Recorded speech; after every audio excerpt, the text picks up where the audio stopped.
of a reset on that coming out. Seems like Ahmet was having some issues. I think he says dodge button probably not working right there. Yeah, because like, you eat these blasters, bro. you are eating these blasters right now. But luckily, as you said, in the first 10 seconds, we're going to be able to reset it up, make sure he can get his controls all together and ready to go. So the hot start for Moonier. Oh, we got some names up too. Moonier and the boys. So, man, how cool is it that these teams have, with their teammates, never played together in a tournament. Exactly. And they find themselves here. How cool is that? And it's not even like Balloon Boy and Moonier are obviously like not in the same region, but Godly and Ahmet are, and this is the first time they're playing together, and they have such a great 2v2 team chemistry as we believe we're heading into this game. First game of the elimination finals. Everything seems to be fine right here. Ahmet holding down the ground right there, get that first shot onto Balloon Boy. This is going to be an interesting little bout between them to see who's double chin going a little harder. Neutral air coming out from Ahmet. He's really sticking to the ground here quite a bit. He's going to get caught by that down air. Great follow-up from Moonier, but there's the in-light coming out from Godly. Getting below that D-light from Moonier. There's the side light. Oh, great cross-up.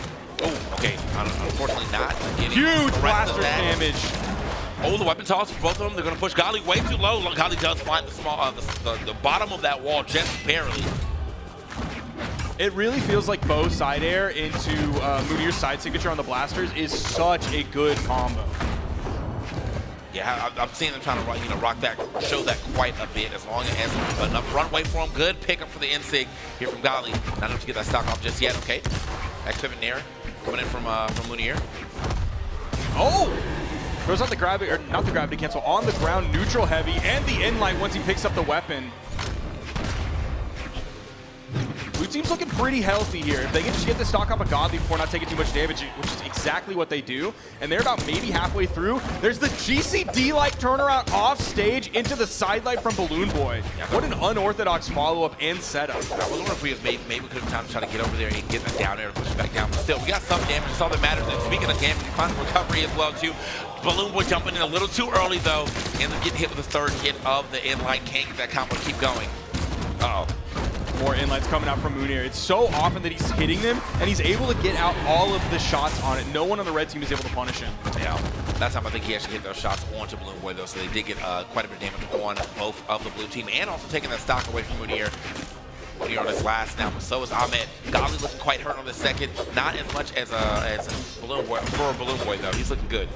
Recovery's going to split up the red team. He's going to give them plenty of time to put pressure on Ahmet. He retreats over to the wall. Balloon Boy goes over the ground pound. There's the sideline with the D-Sig.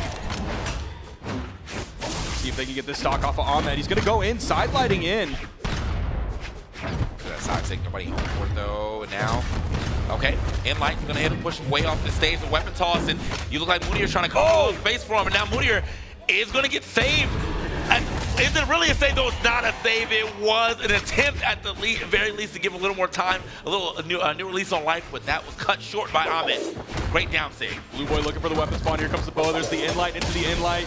The signature, the D-light down here into the D-Sig, and the recovery. Not enough to KO yet. They don't drop it, but again, there's the N-Sig potential finisher. Not quite just yet. Will it set up the edge guard? Blue Boy gets back on stage, and it's the in-light into the signature from Ahmet for the KO. Yeah, even if they're not finishing the plate right there with that combo, it does so much damage that it's only one or two more interactions right after that to go ahead and take the game. That's exactly what you saw there. I do like the attempt. I do like the thought process behind Balloon Boy trying to go out there and get that save, but because of that, put himself in such a precarious situation. I just kind of put him where he was willing to give up a stock for his boy. His boy had to make it back. He does make it back, but there's too much coverage from the red team for him to be able to make it back to the stage fully. Look at the damage right here from Godly, too, man. 640 damage from Godly, holding it down. Everybody else in the 400, 300 area. My man was out here delivering all the hits. Yeah, Godly's cannon is singing for sure. His sword is very solid. We're seeing a lot of great sword follow-ups, but we're also seeing a lot of starters coming off of that cannon. There's the inlight. He hits one red, one blue. Lands down on the main platform, hit that side air, neutral air coming out from him as well. He's keeping the pressure up, gets shut down a little bit by that inlight, but Balloon Boy has already taken a ton of damage. He got disarmed. He's able to touch the wall. Godly was going in with that slide charge neutral signature onto Balloon Boy, but I think Moonier fell into it. Maybe that he's trying to be able to get himself a punish. Also, I probably thought Godly was sliding for off that stage. That was like a slight slide. Oh my God, perfect spot. Yeah. To get pushed past that blast Just over zone. the corner. Dang, man, that is, what spacing there from Amit on the pickup. The side stick follow-ups, they've just been so good. So many of them have been on the gauntlet so far, but now we're getting the bow active as well. There's the neutral air coming through, and he turns around after dodging, I believe it was a side air coming out from Godly. Turn around, hitting the recovery, falling side air on the main stage. Not able to follow up quite yet off of Moonir, the cannon. Oh no, can we see a team KO here? Is he gonna live off of it? The gravity cancel down heavy from Moonir. They swap places, Godly gonna get back, eats a GC Enlight, loses his stock, and that's a huge double KO for Balloon Boy. Most definitely needed. Not too much damage here on to Moonir or Balloon Boy, so they can definitely get right back into this game. Speaking of, this is their chance. We are finding a nice little combo there, yeah. Grab both. Delivered a good 4-piece there, I think. Neutral air and the side air gonna send Moonir off stage. The recovery as he's coming back, that's gonna disarm him as well. Okay. Ooh, so close to getting that neutral air. Drag him over the edge. Wow. Okay. Moonir is gonna be able to make it back, but great awareness here from Ahmed. Oh. Wow. Not the person you wanted to shoot with that, though. Moonir getting pushed out of there with that side sig. Okay. Still getting the damage, though. Chasing down Ahmed. Ahmed managed to get away. Too afraid to approach him as well, too. Not enough to KO just yet. Moonir grabs the axe, coming back in. Nice landing side air coming out from Balloon Boy. He's able to get to the wall after that. Enlight coming out from Moonir. Finally, Ahmed gets that neutral light KO. It feels like he's been looking for that for so long. Sidelight into the recovery, gonna miss. Here comes the recovery from Moonir right after that. Moonir, yeah, definitely playing a pretty elusive game. He's been on this amount of damage for quite some time. Okay, we do get the stock off of Ahmed too. Godly also playing a little elusive. Does manage to make his way, give his way away. That was close to getting hit by that down air as well too. Okay, counter punch with the Enlight. Oh, okay, that's huge. Ahmed still stuck up on the stage and finally gets to touch ground.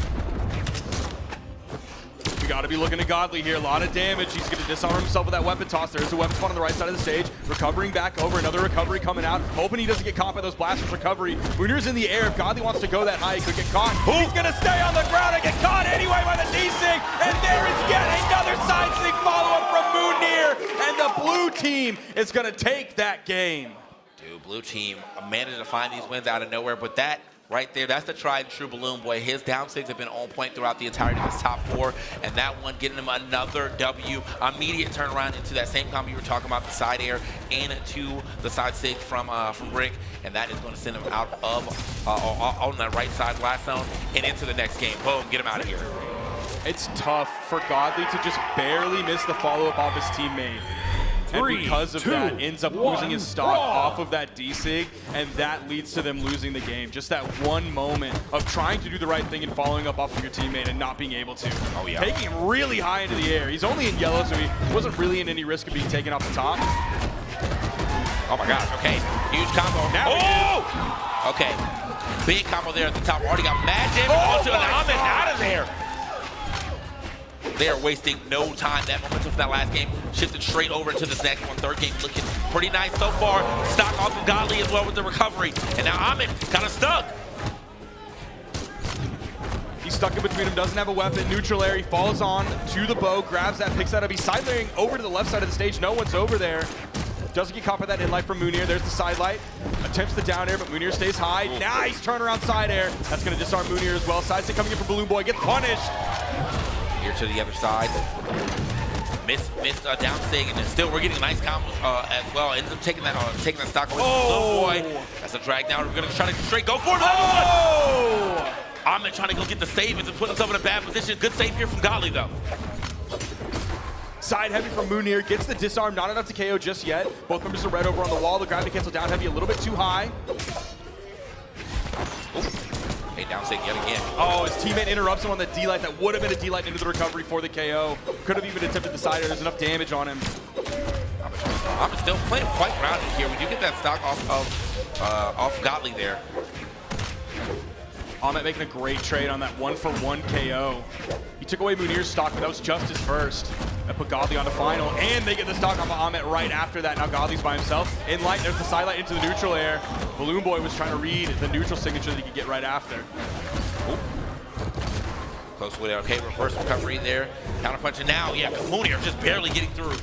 Ahmed Definitely about to put him in the dirt, but luckily, able to see another day on the second stock. We're trying to get a nice little scramble here on the right side. They picked up out of that recovery with the neutral player. Interrupted.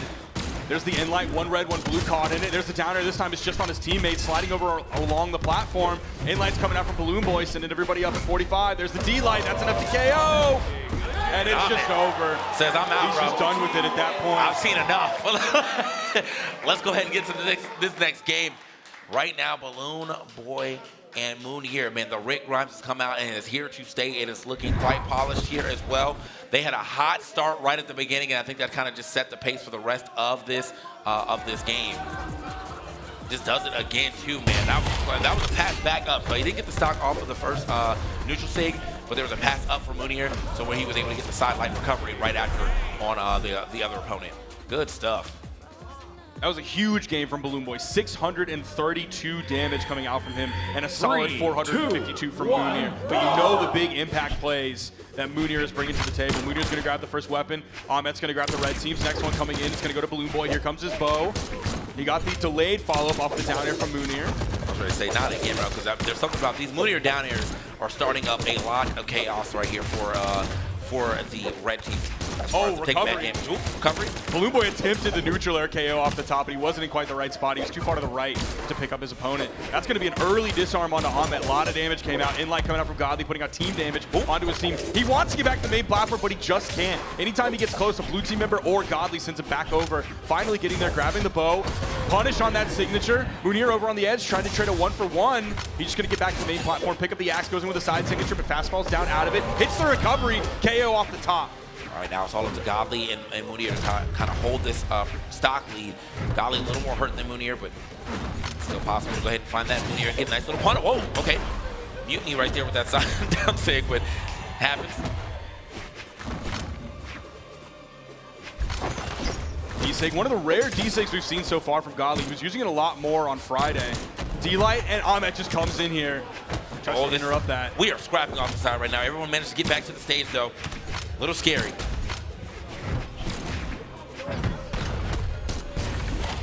Okay. Almost getting that recovery, but not enough to get it off of the top yet for Balloon Boy just yet. Balloon Boy now trying to chase down Ahmet. Ahmet getting away quickly.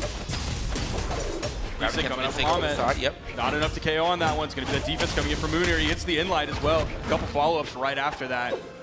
Nice weapon toss. Okay, great avoidance here from Balloon Boy to get back to the stage. Still holding on to the stock. Moonier's going to lose his, though, unfortunately. Balloon Boy fighting back from the left side. It's a dodge burn, but Ahmet's not going to immediately go in. He lets him get back to the main platform. Punishes him with that inlight for the KO. Again, we see Ahmet dominating on his second stock. This is huge here for the red team.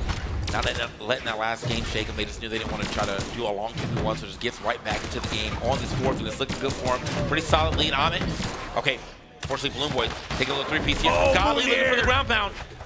Almost got the KO onto Ahmet. He was acting like the wall, stopping Ahmet from coming to help his teammate Godly. Ahmet going with the ground pound, stays away from that. Moonier goes with the D-light. There's the side light, a little bit of team damage. D-Sig from Ahmet, not enough to KO. Big side air, though, from Moonier, sending Godly all the way to the right side. Ahmet coming in to help.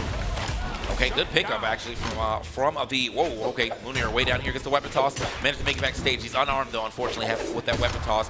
Does find an unarmed recovery. Not going to be enough to get off the top of that screen just yet. Godly is hurt though. He's going to have to watch out. But so is Balloon Boy, and it's on his last stock. Okay, Instinct. They got to put pressure onto Ahmet here. They got to find some damage really quickly. They are behind in the damage game. Oh, okay, a little early there on the in-light from Godly, so couldn't get the punish. Now, Balloon Boy, he's sweating, he can't make it back to the stage. It is now just Moonier. Picks up the D-light neutral air in a goofy spot, but the second one does hit, but doesn't KO. Moonier in the 1v2. He's really unhealthy against two yellow teammates, and that's gonna do it right there. And we're going to a game 5. Godly and Ahmet turning things around after a very tough game. That's how you do it, though, man. You know, you already saw the writing was on the wall on that third game. They were like, it's okay. Like, just go ahead and recoup our losses on the fourth, and they did that. And now look at them going into a game 5. Pretty healthy lead there at the end of that game as well, too. And they went from a game where Balloon Boy did mid 600 damage, basically as much damage as Godly and Ahmet did together, to a game where Balloon Boy can only do 357 Shut damage. him down. They completely limited him that game, and that forced Moonier to come through into a big 533, but it wasn't enough to secure the set. And we're heading into game 5 here, back to the Fortress of Wolves. No swap. I think we played this the entire set, right?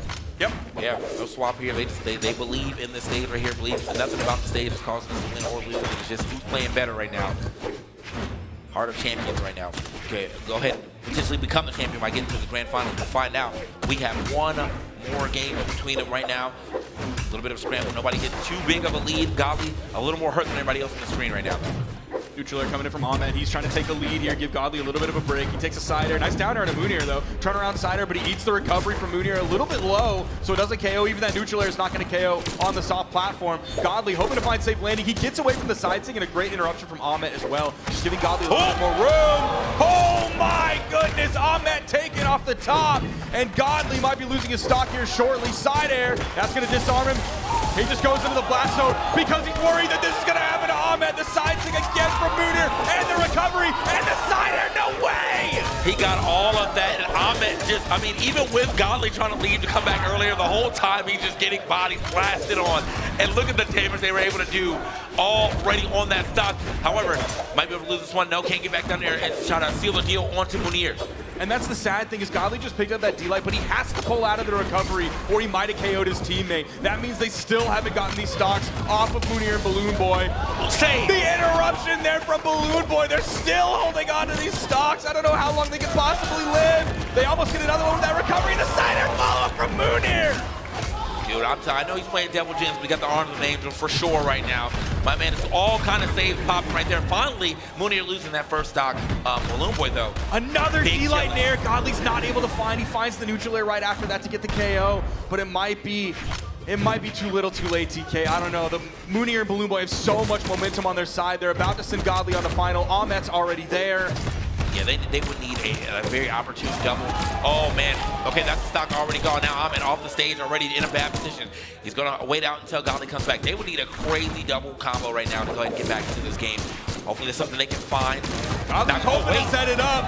He started with the end light, but he missed, and then he got caught. Ahmet might be losing it here, just barely getting back. Balloon Boy taking Godly on the bottom, and it's just like that. A 4-stock for Balloon Boy and Moonier, a team that has never played together until this very weekend here at Terminal West at the Midseason Championship.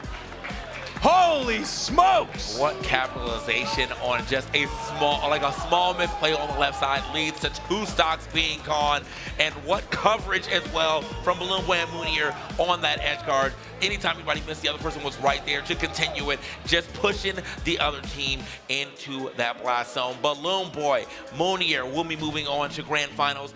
But the Rick Grimes, truly a success story right now, showing up, seeing that the Tesca did not work. Now, I'm not sure if he brought the Rick Grimes out at all before this, he has played the Rick a little bit. Today, or here at this event. At this event, I don't think I've commentated any of Moonier's games, unfortunately. So I would imagine he's probably pulled it out at least once. I don't think that was just today. He's done it in tournaments in the past. Okay. But man, people are out there wearing Rick Owens, but they need to be wearing Rick Grimes in the game because look at what Moonier is able to do with this legend. Ahmet was stuck at 135 damage. Moonier, who did the less damage on his team compared to Balloon Boy, did triple Ahmet's damage, and Balloon Boy did even more.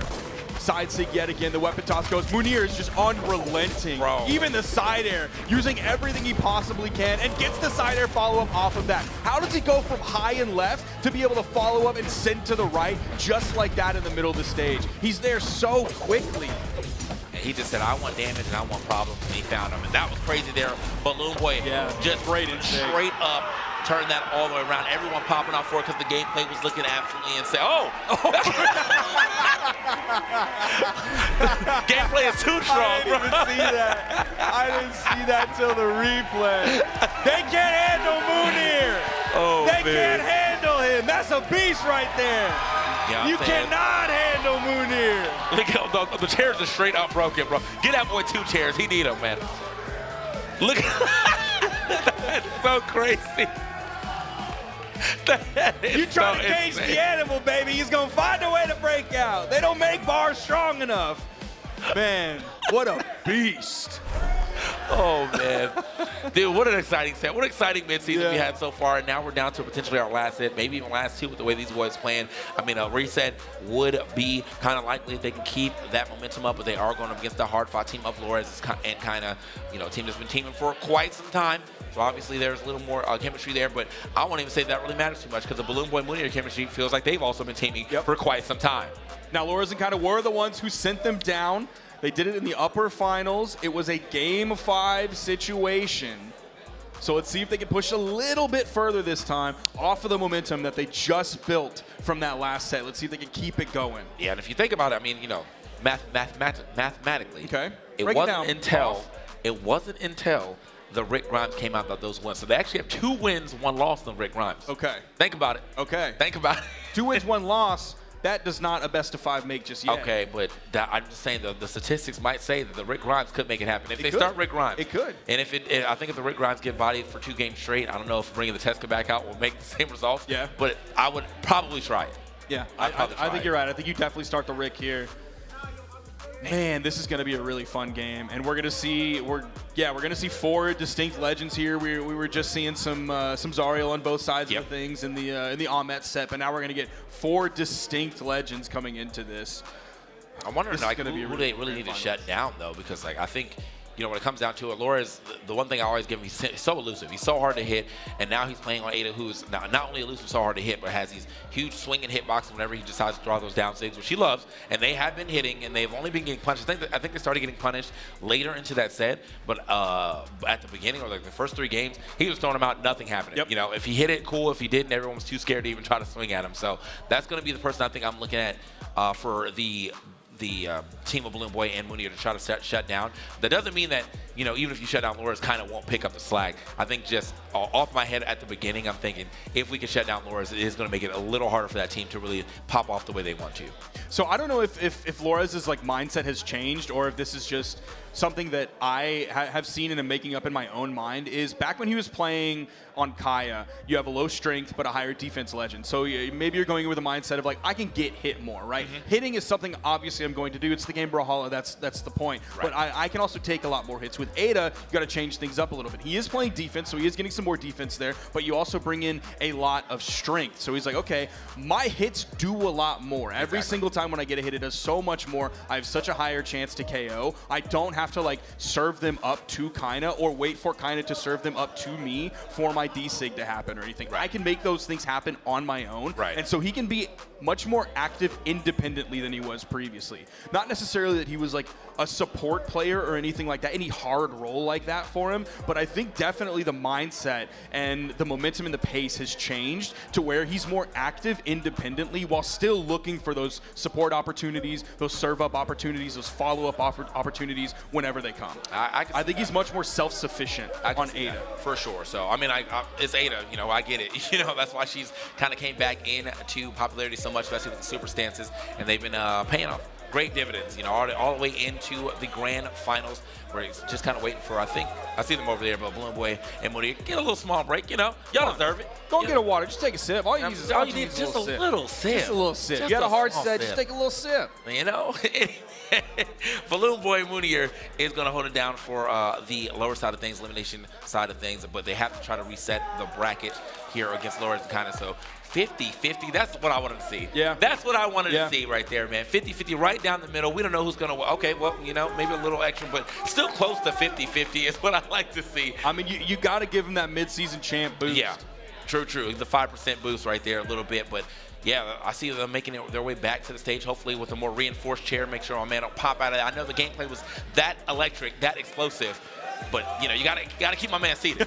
Gotta keep my man seated during takeoff here. Honestly, I'm a little bit surprised it's only 55-45, but now it's 56-44. Given that Lores and Kaina have 3 CEO belts among them, Wow. It's so unbelievable that like Kaina was thought of as like the 1v1 player for so long, and Lores was also respected so much, specifically as a 2v2 player, and then he was able to win 1v1s at midseason and 2v2 at midseason last year. That was something I just didn't see coming whatsoever, and that's why I put him in my top 3 in 1v1s for this weekend as well. I think the sky is the limit for this guy. I think he's such an incredible competitor, and I can't wait to see what he has for us in doubles, but also in the singles bracket that he's on the winner's side of. My man is looking just like the person to beat for sure, man, just throughout this event. So we'll see what happens as we look at these earnings, at these placements. Once again, you know, just some titans of Brawlhalla. Big earnings here from all 4 of them, really. You know, we have had like a little longer of a history, I think, with Lores and Kaina, but that's not crazy longer of a history. As you can see, these numbers for top 8s and top 8s just in general, and top 32s are around the same, but woo, I'm waiting to see what happens here as we get into our finals, man. I'm excited to see, especially if there is another swap, if needed, here from Munir. Does he have a 3rd character on deck, or is it just going to be back to the Tesca? Or will Balloon Boy even think about maybe bringing out the Mega Man, you know? Who knows? I'm really liking the Zariel. I think sure. His options with Zariel to side air with both weapons into that side sig or D sig, whichever one Munir wants to choose. But specifically, mostly it's been the side sig, and then the D sig has been like you serve up like the ground pound into the D sig, or he's just D sigs on his own because that's much stronger of a signature, or it's a less punishable signature compared to side if you don't have someone to set you up into it. Yeah. We'll find out though as we get everything set up, man. Mid-season championship 2026 with the grand finals doubles about to come to a close. Doesn't mean the action will be over after this. We do obviously have some singles action for you, but the doubles action has been exciting throughout. The venue's been electric. The game's been fire. The combos have been sick. There's only so many good things I can say about what I've been seeing on my screen. So, woo. And the cool thing is that we have not only just like a variety of legends, but we have like quote unquote old legends. Like Zariel is kind of an old legend at this point, but like Ada is an old legend. Azoth is an old legend. Barraza is an old legend. Yeah, I mean, so it shows that like the old legends still got it.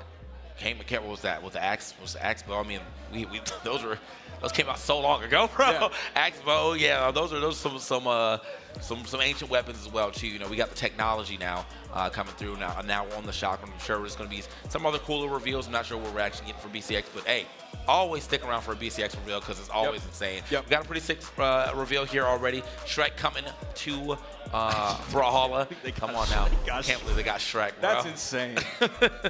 I mean, like, Bob was one thing, and now they done put Shrek in the game. They put Shrek in the game. Here we go, getting everything set up. Get a little glimpse at the screen over there as the boys look ready to go. I'm sure Lores kind of were watching the matches and you know, kind of discussing what they need to do to maybe shut down what they were seeing on that screen. But it's a different beast when you're watching and, you know, you're armchair coaching and you're actually in it. You know, it's a little different. Now, while we're waiting on this game to start, of course, we're going to lay out the same diatribe that we lay out every single time. It's a double elimination tournament. You might notice on the overlay as we get into our grand finals here. 3, 2, 1, brawl. Have to wait for the 3-2-1 brawl to come out. That's a tradition around here. D-like ground pound from Lores right away, right on top of Munir picking up that weapon. Starting on Western Nail Temple too, though. We put away the fortress of Wolves, man. Want to see some newer scenery. Oh my gosh, almost off the top already. Munir looking for that recovery, looking for yet another one. It's going to keep staying sky high. I do like that pass that they've been getting a lot with the neutral air into the recovery for Munir. Lores already starting off the final hit of the D-Sig, disarming Balloon Boy there. Sideline neutral air coming up from Munir, setting up on the platform, looking for the instinct, barely missing. Inlight coming out. That was almost kind of, I feel like kind of was just reacting to something coming towards him. He almost down here his teammate. Lores is going to be the first to fall, but they're going to trade 1 for 1. He fell out. Oh, he fell out somehow of the down 6. So he's just luckily living to see another day. It's still not a lot of damage here on Kaina though, but Balloon Boy is indeed hurting. Oh, what a pickup. So quick for that stock to be eliminated. Balloon Boy's got to watch out. Almost got caught, but he's keeping the pressure going. He's staying out here. Oh, my God. Got caught under the stage. Wait, what are we doing over here? Another one. Munir, keep it going. It's going back and forth. The save's going back and forth from red team to blue team, and Munir is going to get out of that one. I thought he was done for sure. Dude, this is what I love about high-level Brawlhalla, man. These people are not afraid to fight literally anywhere. They're under the stage fighting. A charge on that. Get him out of here. Bang. My man is getting done up. We already got down to the last stock on the red team. hot start for the blue team for sure. Moonir has found 3 stocks just on his second alone. He's going to take that axe side air, but Kina's not going to be able to finish it off just with that. It's going to have to be maybe an inlight he goes in, but it's for the wrong side of the stage. Lores doesn't have the timing on the axe or the blaster side air. Great side sig goes with the down air, and the recovery's going to get the KO off the top. And we're all on final stock, TK. I wouldn't have it any other way, Sparky. This is the type of gameplay I was expecting to see in our grand finals. Cannot call this one either way just yet. I think it's up to that next big opening from any team. We almost found it right there. Moonir willing to go way up. Gonna take it off the top. The D-Light into the neutral signature. He goes for the big play. He grabbed one, the down air, the save with the ground pound of Balloon Boy. Gets hit with the weapon toss. He's able to touch the wall, but here comes the down air. He's at weapon disadvantage. Lores covering high, kind of covering low. It's the D-Light, it's the neutral air. It's just about what team can capitalize harder. They found that hit on Moonir, put himself in a real terrible position. It was forcing Balloon Boy to get the recovery, but they even then stopped the save, the ground pound, to stop all of that. Now Balloon Boy all by himself does have some good damage here on the screen, though. It is possible. Doesn't get taken off just yet. Oh, the weapon toss does do it, actually, though. Taps it in at the very end. Lores is able to be so active and with huge impact moves in this game now that he's on Ada. I love this so much. His Ada is so good.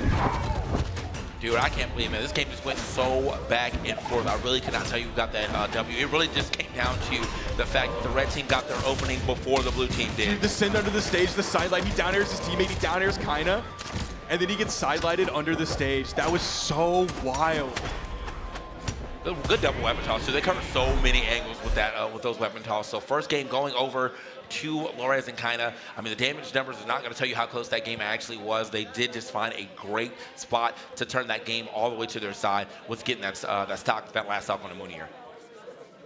Now we're seeing a lower signature count from Kina this game than he was in some of his previous games earlier in this weekend. Like, he was just throwing out. You give him the axe, he's throwing out D6. You give him the bow, he's throwing out D6 side sig all over the place. But he's only throwing out 2 and still hitting 100% of them. And then, of course, Lores doing the most damage for his team as well. Okay. Right back. So we're back to our old tried and true, man. The Force of the Wolves is back in the building. Okay, nice little 3-piece there from the blue team. A little fire back there from the red team, though. And Lores gets the D-Light sider, then he turns around, gets the follow-up off of Kina, and then hits a neutral light on both members of blue. Oh, okay. Thought for a second Moonir was a little too low on that wall, but he doesn't manage to make it back, knowing that the extent of his own resources. Good combo there from Balloon Boy and Moonir, pushing Kina off the stage, and now just on the other side, without me, I'm looking over here, Kina, Lores loses that stock, and now just like that, we get the double KO, all from Double Jin. He's doing it up. The down stick starting to come through. Side stick hits well. It's huge. Sends it the other direction. The D-Light into the side air. Is he going to finish the stock? He's chasing high. Goes back to the main platform. A little bit of an interrupt there. We saw Balloon Boy's recovery. Okay. Oh my God, the double KO from the top! Rick Grimes! He's the one who lives! I thought they were going to KO Balloon Boy on the right side, and then all of a sudden they turn it into a team combo as the blue team just comes together on the regroup. Bro, I cannot believe, I mean, just again, as these games just go, the opening, the finishers, they're just so on point. Speaking of, it's about to be another finisher on them. Oh, we make it back. GCN sig. Makes it back yet again. I mean, and taking a little team damage, but it does not matter. As long as he gets back to the stage without losing that stock, and he does manage to do such. Ooh, nice. Side stick finds him. Side right into the side stick. Great starter from Kina and great finisher from Lores. Another side stick coming through. Oh, scooped. Okay. Then he just sends him right back over to Lores, who's ready with the down air. D-Sig comes through, almost from Moonir on the recovery after the recovery from Balloon Boy. I think he would have been gone too. That was going to be top side of that recovery. He was going to go straight up. Okay, no save, unfortunately. He goes a pass from the other side. Moonir's eyes are open. And he gets shut down right there. The GC Inlight started the pressure situation that led to the ground pound to end that game. And Balloon Boy and Moonir answer back. That is how you do it. Do not want this game to escape them at all. And they answer back in a major way, bro. This was so insane. So what a pickup indeed. You said that you felt like it was going to be an Edgar on the right side, but it somehow turns into Balloon Boy, putting them in a 2v2 combo, if you will, and deliver them straight over to Moonir to get that double KO. Just to highlight the weapon toss. Here comes the GC Inlight. The D-Light into the delayed ground pound. and they tie up the set here in grand finals. 3, 2, 1, brawl! Spectrum, man, it's getting louder and louder every time. I love it. The energy here is electric, but just like the gameplay, moving into our third game. Hot start yet again from Moonier. Willing to go out there and make the plays. Love that flurry of double dares that came in from Moonier and kind of got over there quickly. It was like, we got to shut this down right now. Man, the in-light's coming out from him as well. Yeah, no, he's been, the blasters have been hitting. The grounded moves have definitely been hitting. Tries to go for the big catch with the side sig, but I don't think he gets over the edge, unfortunately. Nice avoidance here from Flores to make sure he doesn't get by that down sig. Oh, down sig. Speaking of, hits his own down sig. Moonier started off really strong, putting out a lot of damage, but he's red now. There's the D-Sig, doesn't KO. It's from the wrong side of the stage. Oh. Another D-Sig. Kind of sent flying, but he's not going to lose his stock off of it. See if they can get this off of Moonier. They do, and it's going to be a trade 1-for-1 there at the end, but Flores is still surviving the in-light. Not going to be enough. Does sit off screen. Oh, they're looking to see have enough time to go ahead and get a 2v1 combo. Then you get some good damage here on to Kaina, and now Kaina trying to run away, trying to get a little space. He's definitely doing it, man. Juice get caught finally with a down air, but luckily hit that soft platform to turn that into a full combo.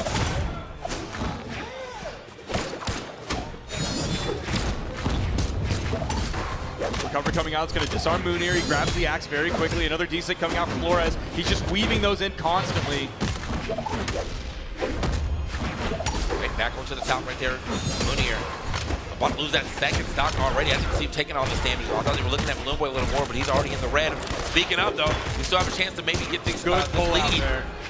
Moonier had to drag to the left so he didn't end up KOing Balloon Boy with that final blast of the recovery. Ooh. Oh, okay, great dance. Actually catches him at the top. The avoidance here. Oh, that's going to be a stock on Moonier as well, too. Now reduce the send back on your teammate, though, is going to allow kind of live. Neutral air, the recovery coming out from Flores. He's chasing after Moonier, who's at weapon disadvantage. Finally grabbing the axe, but he takes a neutral air from Kaina. There's the D-Light. Balloon Boy looking for the follow-up here. It's a dash-in light. It's a double KO. Let's get the stocks up. Do not care too much about it. They do have a slight lead here, but it ain't enough for them to be able to like feel that confidence, just throw those stocks away. Oh, Like coming in, instant punish. Oh, everybody's getting hit, yeah. Couldn't get much more off that combo, seeing that Balloon Boy was in the combo itself, but still. Nice pickup now, Balloon Boy trying to get an edge guard. Flores does manage to get by. We turn this into a combo. That's huge. Off the top, he misses it up. The D-Sig was huge. The recovery would have been a KO. He's sidelighting. He's poking the red team. Blue team has damage lead at this point. The recovery coming through from Moonier gets punished by Flores' side air. We do not see Moonier miss that too often. That should have been a gone Flores, I think. Oh, shots off the top. He gets a little too aggressive and runs straight into that insig. And now that's going to be the game indeed. Kaina and Flores in the deep red still managed to make it happen, taking it to a game 4 with 2 on their side. They have the lead going into this next game. What are these damage numbers looking like? Yeah, I knew it was going to be big numbers coming out of Big Flores again. 669 damage coming out from Flores. Dude, I can't believe he missed that, man. That He's could have been been the game. so on point. That probably would have been the game right Yeah. He's been so on point every time that he has, he goes a little too aggressive off the stage. Big Flores, as we have seen so far, the down 6 and side 6 have been finding their marks into the 4th game. Can we get to a 5th? Balloon Boy, Moonier, keeping it going, though, with the same team. Rick Grimes definitely showing up, just unfortunately missed that last recovery. Neutral light coming out, another neutral light coming out, sending Balloon Boy over to the edge. Just comes back with a recovery. Finally, the dare comes out. There's the side sig, but he gets punished right away. And the follow-up from Moonier as well. Side light coming through, but no side light follow-up after that from Flores. It's not able to read. Okay, managed to make it back down to the ground. No weapon in the hand from Moonier, though. Balloon Boy gets the recovery, no punish until there. Kind of getting a recovery a little late. Nice little team combo there from the red team. Moonier with the catch. Caught my man out the sky, perfect placement of it. Down sig coming in for Another one. Sending both members of the blue over to the left side. It's the down airs, it's the weapon tosses. Are they going to be able to get back? It's just Kaina throwing out his side sigs over on the corner. Flores, you're going to find the dare that you need. He dodges away from the ground pound from Moonier. Turnaround side air, gets the KO. Okay, still got to get the stock off of Kaina, though, or Balloon Boy to really start establishing his lead. What a save! Almost gets off the top with the GCN heavy. Weapon toss down in the down air, sending him down along that wall. Balloon Boy's going to fall. Yeah, Munir trying to fight on the stage right now, but unfortunately could not get that stock. Couldn't get over there in time to maybe even try to save. Does find that stock finally here on Kaina. We got a little team combo going. Lawrence finds his way out of there quickly. Nothing huge, it was just a down air into a neutral air. They weren't able to turn that into more blasters damage coming out from Munir. He tried it, there's the D-Sig, onto Kaina, there's the down air. Find a little bit. That could have actually been the stock right there if Munir went for the recovery, knowing that. Oh! Speaking of stocks, the down sig! Caught my man trying to touch that bottom wall, not gonna happen. Kaina's looking for the stock on the Munir, he's moving away. Trying to see if he can add up more damage on the Balloon Boy in the 1v2. Yeah, Munir playing it quite safe right now. Kind of has to. I mean, one of the potential last game of this set. He's big chilling. Oh, came the ground pound. Weapon toss as well. Go ahead and tap that one in. And now Munir, onto its last time, might be able to play a little more aggressively now that he's back into the white. Their coordination on that was so cool. It was kind of hit the sideline, then Lores came in with the ground pound right away. There's the side air. It's 3 stocks to 2. This is huge. I mean, yeah, man. So as long as Munir can stay over the down air, push him a little further down. Oh! Another down air! Another ground pound! He's out of there! Kaina's gonna have to go into the 1v2 to end it here, and it looks like they're not gonna let it happen. And they don't let him touch the ground again. Balloon Boy going way out there, unarmed in a neutral air to take that stock. What a team combo yet again from Balloon Boy and Munir, holding it down, taking it to a game 5. Can they reset it? We're gonna find out right now. Balloon Boy, that was such a huge down sig over on the corner. There's the down air from Munir. He goes back in with the ground pound and the down air. He ends up getting the hit while the weapon toss would normally be live, but because he put his opponent in hit stun, it's not gonna be an active hitbox. And then they just go to work on the left. 2, 1, brawl! It is time, man. Game 5, we might be seeing another set, or can they close the door right here? Hot start right now already for the blue team. Getting quite a bit of hits. Top side ground pound. And now Laura's finally firing back as well, so he said he wants a little vengeance right there. Gets the ground pound himself. Ooh. Huge damage here already on Kaina, man. He is hurt at the very beginning of this game. Oh, Munir was trying to get the down signature, reading that Kaina was going to go through him, or maybe that Lores was approaching from the back. Kaina's now adding up the damage. Munir's about to be right where he is. Oh, Balloon Boy almost got the KO off the top of the recovery, sending both over to the left. There's the recovery now, hitting both the blue from Lores. Oh, the D-Sig barely interrupted, but he got a lot of hits. On to Balloon Boy, another D-Sig coming out. Splitting up the blue team. Munir's alone on the left. Can they get the KO? A little bit of overlap, unfortunately. Man, he managed to make it back too. When we get the stock off of Kaina. Lores, though, still living until there. Sky high with the despair. Munir, only person on their third stock. Or their first stock. Ooh. Okay, finally losing right there. Oh, this is bad. Balloon Boy they stuck have down here. This time, another down air from Kaina, and Munir comes in to break up the red team and save Balloon Boy. I can't believe. Yeah, I saw the sweat piece come out too. He just got his dodge back in time. And then Munir shows back up, not up the top just yet, but still loving the pass. Lores is barely avoiding all of this, but he can't avoid it anymore. Over on the edge, Decider's gonna KO. Full team-wide, Balloon Boy and Munir in a fantastic spot to reset this bracket. They are 100% finding every little combination that they need. Munir, blasters going absolutely insane. A couple of down airs coming in from all of them. Ends up hitting his teammate, but still, that's 3 down airs that hit between. Great target swap for Balloon Boy, but Kaina was ready right after that to interrupt. D-Light into neutral air. There's the recovery from Kaina. He's in sweat beats, but he lands. Okay. Looking here. Oh, okay. So does make it back to the wall again. Unfortunately, my man is getting hit. He has got so much damage. Hopefully got so much damage right now, but they still have a lot of damage on Lores too. So as long as they get the stock on Lores, we can see an easy team combo. Lores and Kaina going to find that easy team combo to get Munir out of the way. There is a weapon spawn on the field. Balloon Boy attempting to grab it. Munir's coming in with the axe. Oh, he finds it quickly. Okay. Oh, almost got the scoop there. Lores living on his last breath right here. Scooped and sent out. There we go. Weapon toss. Oh, wait. Huge down air coming in from Kaina. At least gets him back to the stage. Sidelight instantly gets shut down. No neutral air follow-up. Sider sends in. The weapon tosses go flying. He's just barely going to have enough to get back. Goes for the sidelight. The turnaround recovery. Munir hits the D-Light recovery. Resetting the bracket with the KO off the top in game 5. They made it to game 5 last time. They just needed to push a little bit farther, and that's exactly what they did against Kaina and Lores to reset this grand finals. Dude, I cannot believe the way this team is playing. Again, might be their first time, or at least one of the earliest times that they have teamed. And I'm telling you, they have teamed for years, if you would ask me, bro. They are looking too polished right now for the way for being a new team. But it's popping off, man. I love it. Loving to see the combinations we're getting here. Loving how they complement each other's gameplay style. Moonier, again, just being so aggressive, being everywhere, having the perfect follows. Balloon Boy always being able to get the great passes to him. I've seen so many neutral airs to the recoveries from them altogether, or the down six to the recoveries as well, too. Everything is just working in their favor.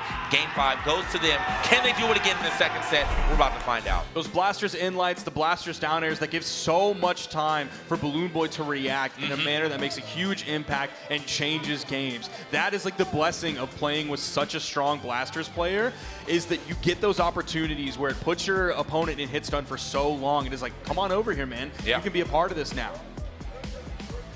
All right, now it's up to Lores and kind of really to try to get themselves back in the game, pump themselves up. It's the grand finals reset. 3, Next 2, winner wins the entire thing. We're back to Western Air Temple for our first game, just like the first set. Here we go. Inlight's coming through, and Balloon Boy is already ready to follow up right off of that. He doesn't even have a weapon yet, and he's so ready. He hears that Blaster's Inlight hit, and it activates him. He's in follow-up mode instantly. Yeah, Blaster's definitely coming out, starting to get a little punished right here for Moonier. Does find it down here. Oh, off the top. What did I tell you? way! The pass is too good. He's always looking. Neutral air coming out. There's the D-Sig, a little bit of team damage on that one, not terrible. Sidelight comes out from Kaina, moving over onto the right side, now back over onto the left, the D-Sig gets punched with a side air. Sidelight, neutral air, into the D-Light as well. Gonna be a great punish from Lores to get the KO off of Moonier. That was something they were really struggling with last game, was KOing Moonier early enough. Yeah, the reverse air definitely worked out for him. Found exactly where he needed to get that hit. Now, Kaina and Balloon Boy, only person on their first stock still. Who's gonna lose that first?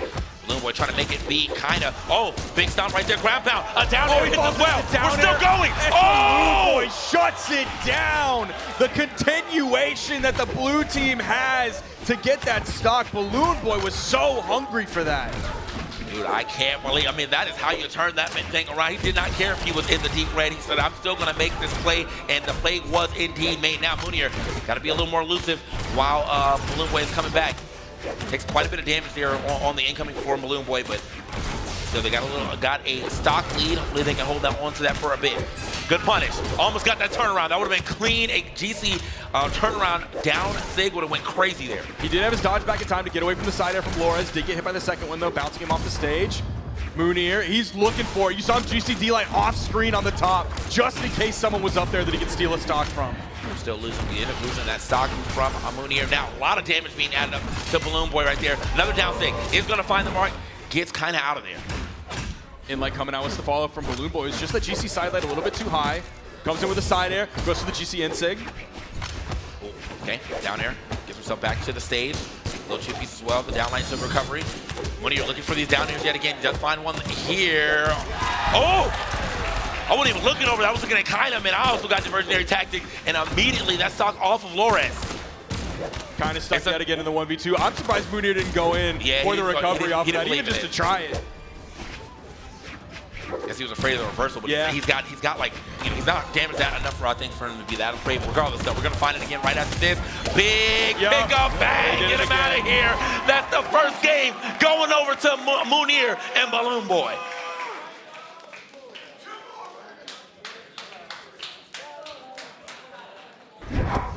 Dude, what these games are just incredibly exciting right now, man.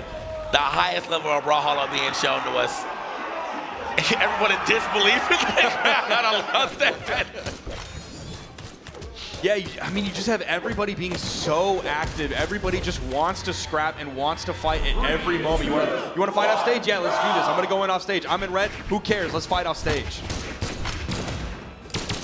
Okay, taking it back to Western Air Temple here. They're feeling the stage, but it's gonna work out for them. I think so. I mean, so far, obviously those soft platforms have been used mostly by Moonier to extend those blasters recoveries to get the KOs off the top. Oh. Oh, nice little fight right there from Kinda. Just kind of march Munir. Munir trying to get back to the stage, or at least back to a decent part of the wall, and just immediately hit with that Sayer. Off first stock already, pretty early as well, too. Yeah. Being able to shut down Munir's first stock in less than 30 seconds is huge, but Blue Boy's going to answer back, and they might turn it into 2. The downer into the D-Sig. Don't get the KO quite off the top just yet, but it might be coming here shortly. Another one situation where Balloon Boy, I thought he was going to maybe, or Munir was going to drop another recovery, but didn't believe in it. I think SC stopped. There was enough damage on the screen just yet. There indeed was not. Kinda and Balloon Boy on their first stock. Still kind of going to lose this just as I'm saying it. Oh, the pass up every time! That is terrible for the red team. And I think we saw a moment where Lores made a critical mistake where kind of set him up with a bow neutral air straight up, and you'd think he'd be picking up, okay, it's the double D-light into the recovery. They might make up for it there, but Lores went with a blaster's down air sending down rather than going with the recovery KO off the top. Maybe he didn't have it at the time. Man, that's just unfortunate there for the red team, but still, game is relatively even with that bit of a mishap. I think that early stock take onto Munir definitely set them up to be able to like. Oh, he's gone! GC sidesing! Kind of trying to come in to turn it into something, but oh my gosh, just like that, Balloon Boy's audacity to go off stage. He's just so ready with it. He's so quick with it. That's both of them now too. Cause I usually expect Munir to be making this plays, but Balloon Boy is like, you know what? I'm gonna get out there too, and it worked out well into his favor. Solid lead for the team. Can they just close it out quickly? That's all we need to see. Okay, got him in the middle. Yes, for the team combo. Oh, unfortunately not able to hit that neutral light on the other side. Finds it this time around, though. They're going all over the place with this combo. They're looking for the side air into the side 6 setup. It's got to be. Oh, weapon toss. Double weapon toss not going to happen here. Doesn't even need it. The breakdance does it. Balloon Boy taking the second game. Munir, Balloon Boy, 2 games up already in the second set. Lawrence kind of looking a little lost here. Huge momentum going into this game 3. Massive momentum on the side of Balloon Boy and Munir. Now that they're up 2-0, they've shown how potent they are on this stage. There was the D-Sig. And that was the downer I was talking about. I think he still had a recovery there. If he would have gone for a recovery, he would have instantly gotten that KO. I'm just loving the turnaround too. I think Munir got hit up there just a second ago, and then Balloon Boy was able to catch his landing to push him back up to Munir to take the stop. Okay, we're taking it to one of the smallest stages in the game. They want a straight up scrap for this third one. Let's go. This is definitely a kind of Lores move. It used to be done with Suzaku Castle, Now it's done with this here. In game 3, see if Kinda and Lores can shut down this 0-3 or 3-0 run coming from Balloon Boy and Munir in the Grand Finals reset. Yeah, I think with the way that these team combos have been going, oh, okay, that was gonna go straight back and forth with it. I guess because they've been going so vertical, they're like, maybe if we take these platforms where they can't get as vertical as quickly, but I think the combos just look so good. Regardless, he's still going vertical with it. Finds the great punish there with the recovery. Tries to get a down stage on the ground though. Does not find it regardless. Finds the fair as well too. Kinda managed to make it back to the stage. Huge ground pound just taking all the way down. Lores is able to get back over onto the wall. Kinda gets a stock. See if he can clean this one up. Onto Balloon Boy. D-Light into the side air as Lores comes in off the weapon pickup. Nowhere for him to really go there. That would have been a big pickup with that invite. Speaking of, takes the dare to the dome. He's out of there as well too, Kinda. Like they knew Lores was gonna go over to the wall while Kinda respawns, and Balloon Boy instantly went over there, and then Munir went over there, and then they got his stock, and here comes the neutral air. And they're still going. Ground pound for Balloon Boy. The weapon toss hits him too. He has nothing to get back, but there's the save, and the down air, another down air. Is Lores gonna lose his stock after the double down air? Another unarmed down air! Dude, they keep trying to save their team, and they just put themselves in the worst position ever. Now down to their last stocks already. Team combo, the momentum fully on the blue side. Has not given that up just yet. They are scrambling to get back to this game. That's what the red team is doing. Oh my gosh. Oh, the top, he's gone. It's just Kinda against 4 stocks. I don't think he's gonna be able to do it. The ricochet off of the D-Sig, the neutral airs. Look how far Balloon Boy is chasing. A punch to the back of the head sends Munir away. He's just gonna spam side signatures, baby.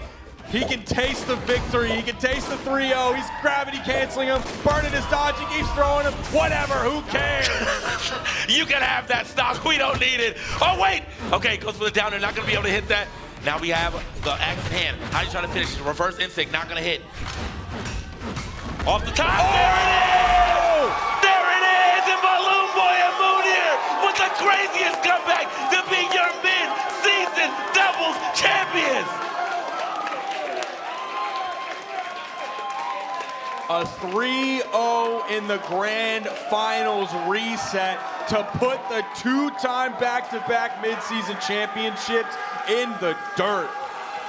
Dude, what a way to answer back. I mean, taking it to a game 5, taking the game 5 2 times, by the way, because they had to do it on the winners finals. Weren't able to do it. Rick Grimes came out a little too late. Rick Grimes shows up episode 1 and finishes the season like it's nothing, bro.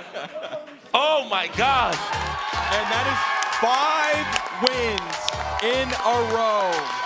Game 4 and Game 5 of the Grand Finals, and then 3 in a row on the Grand Finals reset.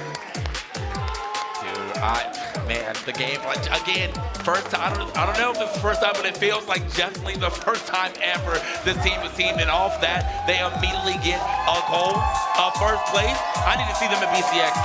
I need to see that. I know all your friends are going to be there. Don't care. I need to see y'all at BCX playing again. The teamwork just was too good.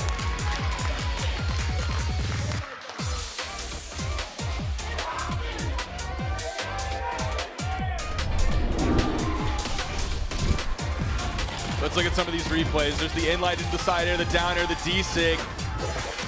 And then just Balloon Boy being like, yes, I'm going to be the offstage legend. He did it so many different times. He was so unafraid to just take people out over onto the edge, go deep, chase high. Like, look how deep, look how long he is over here on the wall. Lores goes deep. Here comes the down air from Moonir, another down air. The down air from Balloon Boy, yet another down air from Moonir. They're just the down air brothers. Dude, I'm telling you, man, it was just it was just a scramble of death over there on the left side. They kept trying to come in and save their teammates. Now you're in the blender.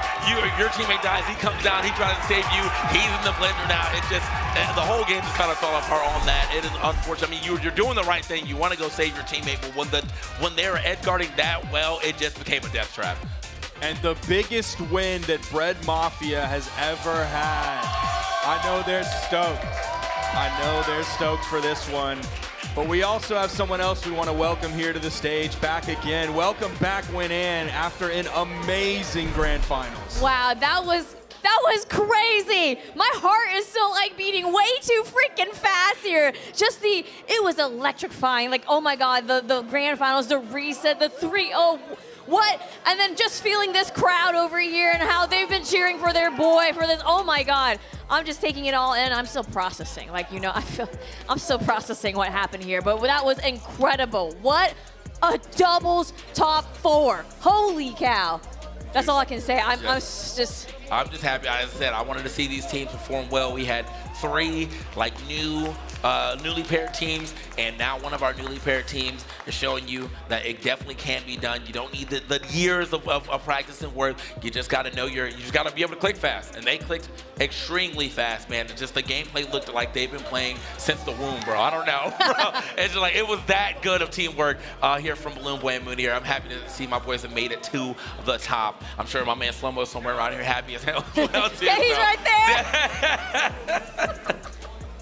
And especially that last game, I really got to give props to Moonir on that. 533 damage, by far the most in the lobby. And then Balloon Boy did such a good job of putting himself where he needed to be to follow up, whether that's off stage, whether that's chasing high, whether that's being the setup for Moonir to hit the side sigs or the D6 to get the KO. He just found so many moments where he was in the perfect spot. He saw them coming. I don't know if he can see the future, but his ability to be exactly where he needed to be to make such a huge impact in that moment, he found those consistently in ways that a lot of other players, some of the best 2v2 players in the world, are unable to find them as often. Yeah, I think also their reversaling was just too good. I mean, there was moments where, yeah, I mean, Moonir, he would eat some damage. Like, you know, there was some times that he'd be eating some damage up, but it was just like Balloon Boy would see a chance to just pop somebody over to Moonir who's already in the skies, and he's like, oh, we can just go ahead and finish this stock in orange, in yellow. It doesn't matter. Here's a neutral layer into the recovery. That works out all the time. We saw a bunch of down air chains. It was just, the teamwork was just too good, man. Tear to my eye, bro. Well, Beautiful gameplay. Y'all, let's hear it now from our 2026 Brawlhalla Midseason Doubles Champions. PJ, take it away. What's up, everybody? I'm here with the 2026 Midseason Champions. We got Balloon Boy, we got Munir. Let's make some noise in the venue for your champions. I want to start off with a big congratulations to both of you getting your first midseason win. I want to start with you, Balloon Boy. How does it feel to get the win for not only NA, not only for yourself, but also for the Bread Mafia fam in the crowd? It feels amazing. Let's go, Bread Mafia. Bread Mafia on top. And to you, Munir, congratulations to you as well. You had to take out your fellow region in EU, but you got it done anyway. How does it feel to not only win your first midseason, but a big midseason for EU as a region? I'm very proud because, wait, it's weird hitting myself twice. Like I said, I'm very proud. And obviously, yeah, team damage has to happen, sadly. But yeah, at least I got the win for it, so it doesn't really matter. And for the people at EU at home, I really appreciate all your support. People kept messaging me. A lot of the other pro players who sadly couldn't make it. But like, yeah, here I am, and I did it for all of you. So yeah, it felt really good to, keep EU on my back. And like I said, yeah, mid-season, open land victory.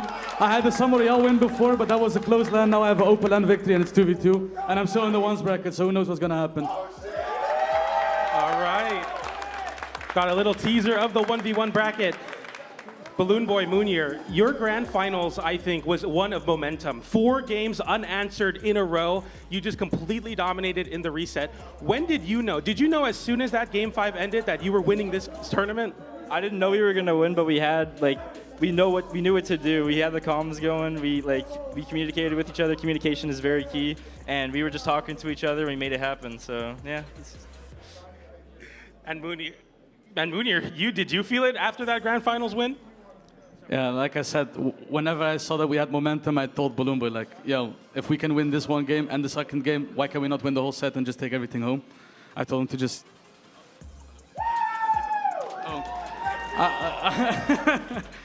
Yeah, I just told him, yeah, we have crazy momentum right now. There's no reason we should be scared or get very nervous. We're literally winning right now, so we need to keep it up, stay focused, and look at each other and just communicate. That's the most important part. Thank you so much for taking some time to answer some questions with me. One last thing for both of you before we send you off here and you guys get ready for the 1v1 space. Any last words to all your fans at home, all your believers that have been rooting for you and you since day one? I love you guys. Thank you for cheering for me and supporting me. Thank you very much. I love you guys very much. Also note, apart from EU, I've also gotten very much support from the people from North Africa, so I'd like to thank them as well. Fellow Moroccans here, fellow Dutchmen. Especially Netherlands and Morocco, that's where I'm from. And yeah, whole Europe. Yeah, I guess congratulations to myself and thank you guys for your support. I appreciate it. Let's make some noise one more time for your 2026 mid-season champions, Munir and Balloon Boy. Thank you so much for joining me. I'm gonna send it back to the desk. Thank you so much, PJ. Congratulations to our champions, Balloon Boy and Munir. And of course, thank you to all of our doubles competitors this weekend as well. TK, Sparky, would love to get your final thoughts on what we've seen this weekend in doubles. I mean, the doubles action, as I said, I love doubles, man. It had me, the whole time I'm commentating, I'm standing up. Like, I'm only sitting down because I'm on camera right now, but I was. It's real. No, I saw it. I was standing up the entire time, man. I just could not be contained. Neither could the doubles action. I'm excited to see if, I hope this team teams again. I hope all these teams actually still team again at BCX because, after this, we'll be back to the championship, so we'll be regional. But once we get back to, worldwide, I do hope this team teams again. That was a super exciting watch. Love to see what they would do on the major stage. But as far as mid-season, I'm glad I came out. I'm always happy to come out of mid-season. Action absolutely insane. That's all I got to say. An amazing bracket in 2v2. 1v1 is also going to be great. I know that's coming right around the corner. I love the variety that we saw in the bracket, not just from the legend picks, but also the teams that we saw coming together like you just laid out. But I think Munir put it best, and I think my 2v2 teammate also needs to hear that, is that sometimes team damage happens. Sometimes team damage happens, but it's necessary at the end of the day. You heard it. You heard it from the mid-season champion, Munir himself. And if he said it, it's got to be true. It's true. It's got to be. He's the champion now. He's the champion. I got one other thing I want to say is, like, I want to see how far these super stances really push the meta as well, too. This has been our first, week to really see what people are doing. We already found some cool stuff with Ada. We already found some cool stuff with Cassidy. But I'm sure there's a lot more cool stuff out there, so definitely get in on your rank and start experimenting. It's going to be so incredible. I just cannot. I'm just so stoked for today and the rest of today. But thank you so much, TK. Thank you so much, Sparky. Congratulations to your Brawlhalla 2026 mid-season doubles champions again, Balloon Boy and Munir.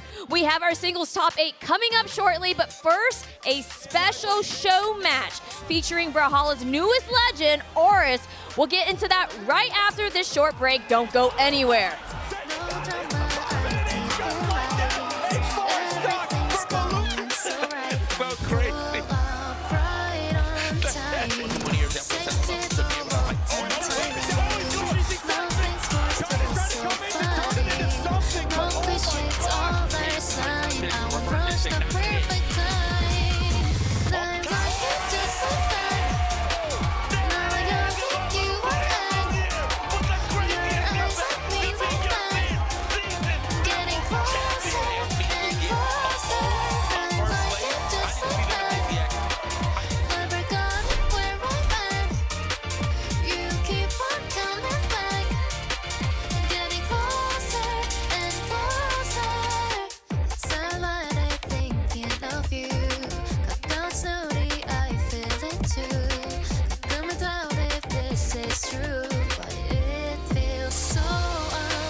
What words can say, your smile never fades away. No guilt is all, I won't walk away. Everything is glowing in the light. I like it just like that. Now I gotta think you are at. Your eyes on me like that. Getting closer and closer. I like it just like that. Never got it where we're going back to Terminus in Brawlhalla's Battle Pass Classic 8, featuring Termidex. Excessive mining flooded Terminus with Darkheart and produced Corrupted Blood Teska, Terror Watt Zol, Neo Street Hattori, Live Action Orion, Street Sovereign Petra. Play, level up, and unlock new items. And the Deluxe Pass grants exclusive new rewards. The corrupting power of Darkheart returns in Brawlhalla's Battle Pass Classic 8.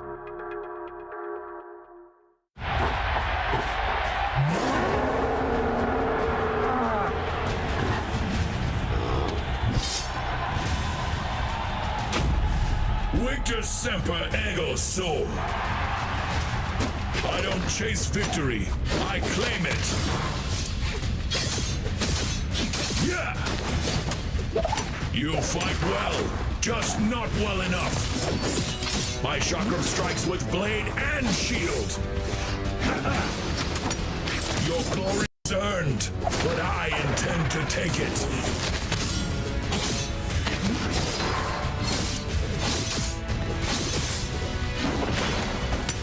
You fight me, but you lose to the spear. The arena does not change, only the stakes. Yes! Roman steel beats Norse thunder.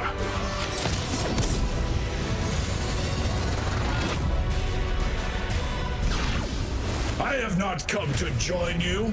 I have come to surpass you. Gratum Brawlhalla. Moment is here. The time is finally now. Hundreds of competitors from all over the globe seek to stake their claim as the best in the world. Out the barrage, the spear blade. Bring it out for him. He lifts it up with the help of Balloon Boy because at the end of the day, they're still homies.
We had it all when you were by my side.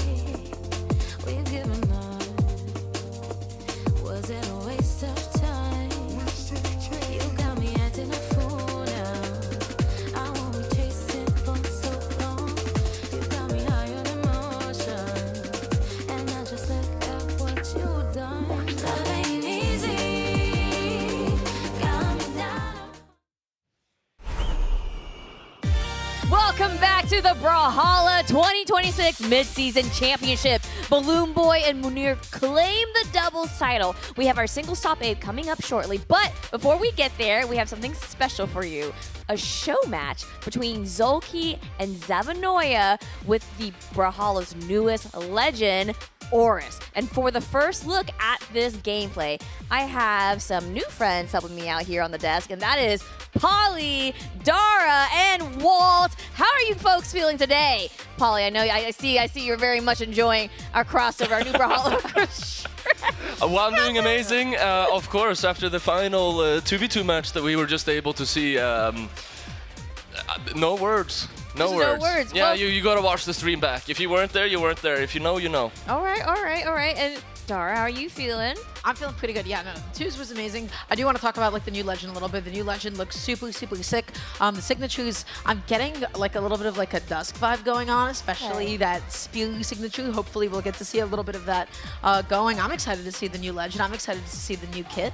Walt, how are you feeling? Yeah, what an incredible day of Brawlhalla it's already been, right? I mean, shout outs to Balloon Boy and Munir for taking twos. I'm excited to see ones, and let's talk about the new guy in town. I'm looking forward to it. Yeah. Yeah, so it's going to be super exciting to see what we have here between Skulky versus Zavanoia. Yeah, Zava, by the way, the GOAT streamer. Skulky, I think I know a little bit more so from, I've seen some of his TikToks here and there, so we got some pretty cool content creators jumping onto the stage. And it's really always exciting to be able to like showcase the newest legend. I mean, we literally just announced it. Of course, I'm a dev. I've seen some things, of course, but you guys haven't at all. So it's going to be really interesting to see how you guys feel about the signature kit. And No, like I do actually. I have a question about that. Were they able to like test it anything before, or is this literally the first time they ever play the legend? That's such a good question. I feel like they had some time to maybe look at it. Yeah. A little, like, a little bit, like the partners, they get to get a little preview of some things, but I don't know how much they got a chance to like practice before they had this show. Okay, so we might get some sauce. We might get some sauce. We might get some sauce In the making. Work in progress. Yeah. We'll see. Yeah. We might also see, two people that have never driven a car for the first time okay. Well, on the highway. Sightseeing. How does this work out? Sightseeing. Yeah. But I believe they'll be playing like a full set. They'll be playing like a best of 5. What's the format of today? It's definitely going to be a best of 5 today. Okay. So we're going to see who's going to come out on top, who can adapt to literally the newest legend. Like, it just kind of blows my mind that that's what we're going to be watching here, where they're just going to play it out and we can see who's going to be on top. This is going to be like, I think, just based on like the weapons that we know, like we know it's going to be Spirit, we know it's going to be Chakram, just based on that kind of like weapon spread, this is going to be like the whiff punish god of all the legends in the game. This is going to be I'm going to whiff punish you from across the stage, I'm going to wait for you to do something in front of me. So I'm curious to see how they're going to, what they're going to do with that. See, I don't remember who, but a really good EU 2v2 player once told me that what makes a legend so much stronger in 2v2 than in 1v1 is usually their aerial kit. Okay. And I mean, Spear and Chakrams, this is going to be the aerial legend. Like, you have so many strong aerial options. I feel like Auros could be a really strong 2v2 legend. Well, let's go ahead and take a look at this next Brawlhalla show match, showing off the newest Brawlhalla legend Oris versus Skulky versus Zavanoia. And we're into it. Okay. We were just going let's just start. 2, 1, brawl. I'm just trying to figure out who is who. Okay, so we got Zava, we got Skulky. Let's see what they got for us. Zava going to be picking up the Chakrams here, just feeling each other out for a second. Got a Ditto. Immediately a Chakram Ditto here. So I'm interested in what you said, Polly, about the aerials being very, very important, especially for a twos format. Obviously, we're seeing 1v1s right now. That thing is sick. Oh, hold on. Wait a second. Is that just like a slide off into the D-Sig? Is that the Chakram D-Sig? I think I saw one of the signatures bounce off the wall earlier. Oh, it's like a mixture of like Orb Downer and then like Val's D-Sig. Yeah, so that's like, the entire line of sight thing. What? Hold on. Oh my God, stop. Okay, twice already. Wow. Just able to go ahead and clean up that stock. That Sig is nasty. That is a lot of reach too. That's pretty nuts. Okay, we're seeing the spear kit right now. That down sig, it looked like down sig. That was kind of like Mirage's side sig almost, or sorry, end sig. You know, they looked at Orb down air and they said, what if we made a signature do that? What if we made an entire signature do that on Chocolate? Okay. Okay, Zava not going to be able to make it back on. Oh, he's giving him a little bit. We got to test out a little bit more. I think what's going to be really interesting to me seeing just how much like verticality both weapons seem to cover, right? Like the signature kit seems really good at catching jumps. Like a lot of the spear kit is really good at this as well. That's like I was talking about, like Shades of Dusk, right? Like with that spear. Yeah, the end sig. Yeah. Just tossing 100%. like that. Yeah, so the end sig is kind of like Dusk's end sig, and then you got the side sig or down sig, which is a lot like Mirage's, right? Wait, this shoulder slam is like so sick too. Yeah. No, this is so cool. The Chakram is almost like playing like a shield. Now, I actually haven't noticed what is the difference between the fused and the split Chakram on the signatures. I haven't seen the difference yet. Now, if I'm not stupid, I think I saw they were in split, and they used the signature, and the animation still shows fused. So I don't think they're different. Oh my god! Oh, that's it. Okay, all right, cool. Just going all the way out there, closing out that stock. Yeah, Zava. Yeah, by you see, the way. it goes to fused whenever you use a signature, so it's going to be the same on split and fused. So what I really like from a game design perspective, looking at this so far, is that it seems like a lot of the signatures cover like your cardinal directions, which is really nice. Like you can get your straight horizontal hits, you can cover jumps really easily. But the first stock that we got to see, it was like crazy 45-degree angles. So now you get like a weird mix in there. It's very interesting to me. I think this will be competitively like pretty well positioned. I'm excited to see that. Yeah, there's going to be a lot of potential in that Chakram D-Sig. That Chakram D-Sig, it seems like it's going to be able to do it all. I'm getting like also like Queen Nye's like D-Sig, Spear D-Sig, which is, you can probably use this across the stage and nobody's going to be able to punish you for it. And now you can also go off stage and it does that weird bouncy physics thing that they got going on. Yeah, I would want to say like we keep on comparing the signatures to sigs we already know. That's one of the things I like about the Legend already. It's that it's not trying to do any insane gimmicks. It's very familiar. You know, it feels very Brawlhalla signature-like. The one I think looked the most fun was I think it's Chakram D-Sig, because I think I saw that one with a projectile bounce off the wall. That's sick. As an orb player, I think I'm ready to play Chakram. I think I'm ready to make the next step. Orb there, but 20 times larger and like twice as much reach. 3, 2, I'm excited, man. Here's something I'd like to see this game. In the trailer, I thought I saw that Spear and Sig, the one that hits on top and scoops you, I think it might have been an active input because I saw it send in 2 different directions. Oh, interesting. Okay. That's a two-parter. So whenever you hit the spikes on the spear down signature, it actually goes for a second one. Does that send 45 degrees downward? That would be insane. Yeah, we're seeing the part 2, but this was yeah, you hit into the stage, so we'll have to wait and see if it comes back out again. Sidelight, no down air follow-up. Skulky trying to go out there with a side sig, doesn't find it. Recovery gonna get stuffed out. Zava not gonna be able to get that scoop. Zava is fishing for it. Zava is looking for it. Yeah, they're trying to find these signatures. Yeah, oh, it does. It does. Spike. You're right. You're right. You're right. Spike downwards. That's going to be That's so insane. That's going to be so insane. You know, that reminds me of like the startup of like Azok, like down sig. Like in this case, I think it just like immediately pops up, but then it just sends you down instead of up. Yeah. Wait, I think this character is like the edgeguard master. This is insane. Like you could just go underneath, go for M6. This is so nuts.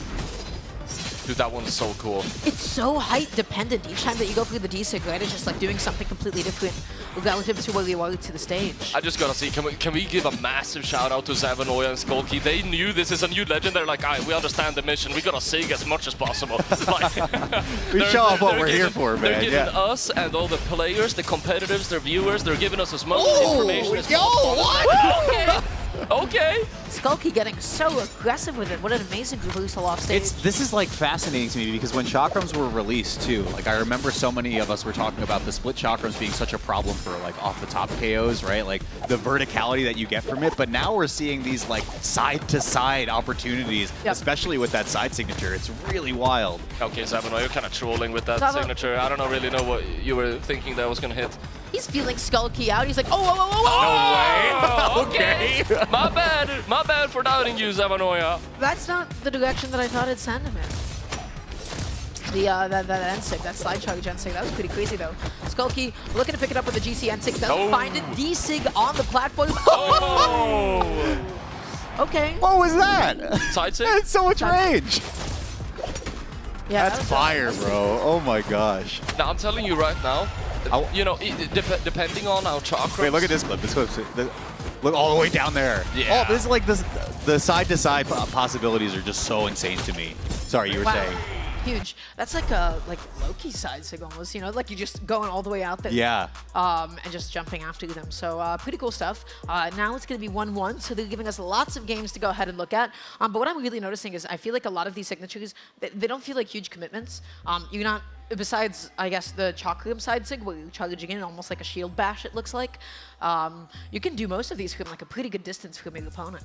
Now, the one thing I'm thinking about is a lot of the signatures are two-part, right? Which means that you actually cut down the amount of active frames by just throwing it out once by a lot, which is going to make it ever so slightly more difficult to use in 2v2. But I still think this is probably going to be a stronger Legend in 2v2 than in 1v1.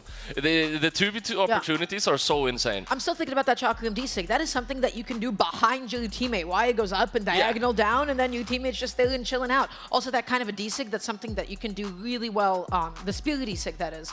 You can do that in front of your teammate, and then they could just be like backing up, waiting for somebody to punish you or something. I guess the thing that I would like to see in one of these games to question something that you brought up about the two-parter is if we can just hit with the second part too, because there could be some opportunities for some twos like Sauce there also, if you can only hit with the second part of the signature, or if the first part is like a mandatory requirement to get the second hit afterwards, which I don't really know if we saw a situation like that in the other games, you know? Yeah, well, that's the problem. So, for example, with the spear, I think it's side sig where it becomes spikes and then you go down. The down part only shows if you hit the first part. So you do have to get the first hit first. Okay. And that's what it why looks. Okay. When cutting down the amount of active frames, it's going to be even harder to hit those as finishers and setups in 2v2. But we are going to see what these guys are capable of in terms of the 1v1 side of things. So far, both of them are going kind of crazy on the chakrams. What was that? The end sig? That's the side sig, right? That's the side I think sig, it is to be able to catch the landing. That's the side sig, yeah. And that's the D sig. Which one is the N sig? That's the N sig. Wow. We haven't seen that too much. Yeah. Like Queen High Qatar and sig, right? Like yeah, that's except similar. a bit more like ever so slightly sideways. I just feel like you can't jump against this character. Like so much of what this Legend does catches jumps. He just did an N sig close to the ground. Can you charge that to go further up? Oh, that's wild. Maybe it only goes up on activate, like if it actually hits somebody. We'll just have to see. Okay, D-Light, double D-Light. Nice. Skull Key going all the way off the top, taking the stop with the helicopter. That's just classic Speedy stuff. Okay, so that did answer it right away. But. Both of them throwing it out at the same time. Yeah, also same with the side sig. Like you don't hit the side sig, you only get the first part where it's like a little stingray. No, it's a net. It's a net. Thought it looked like a stingray. Zava right now trying to feel it out, thinking he could go for like side light into the N-Sig. Where are you going? Loki all the way off stage. Zava, what are you going to do about it? Gonna hit him with a recovery. Looking for that N-Sig. Zava, you fishing. You fishing, man. I know it's an unspoken rule not to complain about balance when casting, but I feel like now it's justified. I gotta say, the hitbox on that N-Sig, they're gonna nerf that. It's so massive. You see how huge it is? Do you see that? It's like Arcadia's N-Sig, except the speed of Dusk. Yeah, this is really crazy. I still just feel like the airspace is not safe against this new Legend, right? Like the jumps, if you're underneath this Legend, you're gonna be in trouble. That's going to be game 3. That's what like Spear and Chakram already kind of do so well, you know? Like Spear especially, they love it when you jump in front of them because then they hit you with the D-Light or the side light, and so they have all of these extra tools to be able to make you suffer even more.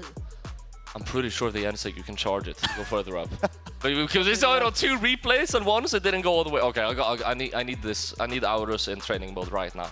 Yeah. I need to look at these. Hitboxes too. It's like a super jump, right? You charge it up and then you go up super high. That's what it does. I'd let that thought go on a little bit too long. But yeah, no, I'm liking what I'm seeing so far. And yeah, I do think you're right about Oilers just being so good at punishing and catching jumps. That N-Sig. It's just Dusk Spear and Sig, except bigger and wider. Yeah, I mean, it's just the thing, like you said, like the things that Spear and Chakram are already really good at, but just kind of like turned up to 11 now. Yep. I'm really excited to see what all the pros are going to be able to do with this once they get their hands on them. So I feel like I haven't been able to see yet a showcase of perhaps like the active input potential on the N-Sig. Maybe I wasn't paying attention enough, but I did definitely see that in the trailer. I would like to see that applied to the game because that can be super scary if you're slide charging that and then you go for an N-Sig and then you get to choose, am I going to throw you again against the stage? Am I going to just go ahead and send you off stage? I'm pretty sure that's what I saw. Guys, I don't know. They didn't tell me any of this stuff. We're figuring it out in real time. Well, the other crazy thing You know, is, just like all of you. some of the signature kit doesn't even require slide charges either, right? Like the side signature just puts you off stage in certain positions, which is kind of nuts to me, right? just Like has a lot of you reach. just, like repositioning potential. Like you can go to edge guard mode. You can get underneath the players, and it seems like when you're underneath this new legend, you're probably not going to have a good time. So it looks really exciting. Also, by the way, shout out to Zava and to Skulky. I feel like they just picked up the legend, but they're doing such an amazing job of just showcasing the signatures for us. So shout outs to our competitors on the screen. Oh yeah, by the way, that desync is crazy. Look at the amount of space that covers. What? No, I was deep in thought for a while. We've been talking a lot about everything that's good about this legend in terms of why it's going to be a strong legend to play. One thing that I'm thinking can be a little bit of a problem is, from what I'm seeing in 2v2, none of the signatures are really good setups. Yeah. Like they're all finishers. You need, someone has to pass the ball to this legend. It seems like, you know. Yeah. No, like you can't follow up out of any of these because that sends down to a 45-degree angle. That's Maybe tricky to Chakram follow side up. sig could be good though, right? Like if you send it right direction, but yeah, I'm with you that I feel like it's a bit situational. It doesn't give enough time. You know, that's what you need for a Yeah. setup signature. They're so fast. They're just, you get hit and then kabam, you get thrown immediately. I don't know. I'm still thinking about that Speedy desync. I feel like a lot of these signatures are really good if you have somebody sandwiched. But you're right, there's not a lot of signatures that hold somebody for a while. There's no Tesca signatures right here, right? They don't have a single signature like that. Listen, some legends are passing the ball and some legends are catching the ball. That's what it is when you play it in the 2-sport. It reminds me a bit of a Burin signatures, you know? Zava has the good idea. He's dashing up a little bit too far to be able to connect that end sig. I think if he wants to go for a sidelight or land with neutral, you just don't want to dash up too far after. Oh my gosh, is that going to be the pogo? Is that the edge chase dodge, yeah. Aw. That's nice. Yeah, we want to see more of it. Come on. All right, let's see. Skulky going all the way down to the bottom. Is that going to be a knockout? Yes, it is. Zavanoia will not be going out without a bang, though. That's going to be him taking his opponent with him. Definitely seeing a lot of potential, though, with this kid. Oh, it's a GC. Skulky couldn't find a sidelight, though. Zavanoia is kind of trolling on him right now. And Light pushes him off. Sweat beats. No options. Oh! You can't go over him. It's crazy. What? But that's Skulky. What are you doing? What are you doing? That's the TikTok brain right there. You gotta stop making content. You gotta get into training mode, man. Oh it's not about winning the game, man. It's about making a statement. You gotta make a statement. It's about winning the game, Dara. For him, it's about securing the clip. That's oh what we my do. gosh. He doesn't see elo. He sees the content. I mean, he had it. Zava had sweat beats coming out. He won that like 3 times and still SD'd. He didn't even need to make it back onto the stage. He could have just waited. But, guys, he did it for us. He did it for the content. He did it for the viewers back I at love home. they're replaying it 4 times too. Like, I think that's enough. I love that the game also knows just game. Yeah? Yeah? Game Really? question mark? Game. Little confusion. What? Why would you do that? So something I'm also noticing, man, that chalk group side sig, that thing is quicker than I thought it would be. It's so good at catching landings because all of that just vroom, just becomes this hitbox. That's what I mean when I think it could be a good enabler because it is just so fast and it covers a lot of distance. It also, again, is just a natural repositioning thing as I'm going to ask the cameras to reposition for Sheepy to come back into frame and tell us a little bit more from the dev perspective about what we just saw there. Oh my god, that was a good transition. Well, I actually want to save that for a stream because I know our team, our creative team, our lead animator too, who is working on this legend. I'm sure he has plenty of things he wants to talk about, so I don't want to share too much about it, but I want to continue actually hearing y'all's thoughts about what you saw and what is viable, what looks good, and I want to hear your feedback from a dev standpoint. I want to hear your feedback about how you feel, and we can kind of just go down the line here. So, Polly, how you feel about Oris? I'm feeling really good. I think obviously I am very competitive pilled, so I've only been talking about what's viable. That's fine. But I think in general the legend is very cool. I love the design. I think Spear neutral signature needs to be nerfed ASAP. Okay. I haven't even seen the game. That's going to be insane. I think it's going to be very strong in 2v2 and in 1v1, especially in 2v2. I think the signatures are really good finishers. And I also want to say, as we were watching the last game, you mentioned the side sig. I think the side sig, it's literally just Gauntlet Val side sig, but like 3 times Yeah. faster. That one is also going to be super strong. No, that's sick. And you know, Chakram D-Sig, lots of strong signatures, but then again, we think that about every legend whenever it comes out. Imugi, yeah, it's gonna be broken, and then he comes out and it's like, okay, this is actually fine. Dara, what do you think? Here's what I think. I actually really like that there is almost like a lot of inspiration, it feels like, from existing signatures, and then they change it just enough to like make it feel new. It's familiar. It's familiar enough, right? But then when we look at something like Chakram D-Sig, you're thinking about Spear and Sig, and you're like, we gotta fix that. I'm looking at Chakram D-Sig from the perspective of somebody whose elo is not very high. We're not gonna specify what that elo is. And I'm thinking about that in certain queues, parentheses, platinum, not gonna tell you which part of platinum, but that is going to be the, I'm gonna run away and press this button and you're not gonna do anything about it. Because when you're thinking about Val D-Sig, when you're thinking about Queen Eye Spear D-Sig, you're thinking about this big button that, you know, it has a very predictable actual hitbox, but the range of it is always surprising. In this case, the Chakram D-Sig bounces on the ground, it creates this curve, and then you're like, wait a second, this whole thing I can't actually move past. So I'm thinking about that. I'm thinking, oh man, that's gonna be a bit of a menace. I think this edge guarding potential is so cool. I love Orb Downer off stage, bouncing on the side of the stage. I think that is one of the coolest attacks in a game. So I love seeing another attack be able to do something like that. So I think that's going to be one of the most interesting and creative buttons that Oilers has, and I'm excited to see how competitive players use that to full effect, and I'm not excited to see how Platinum players touch that button.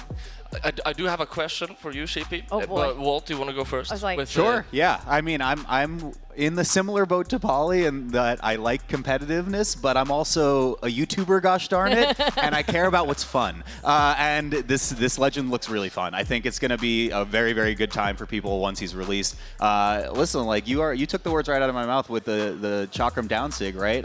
I'm an orb player.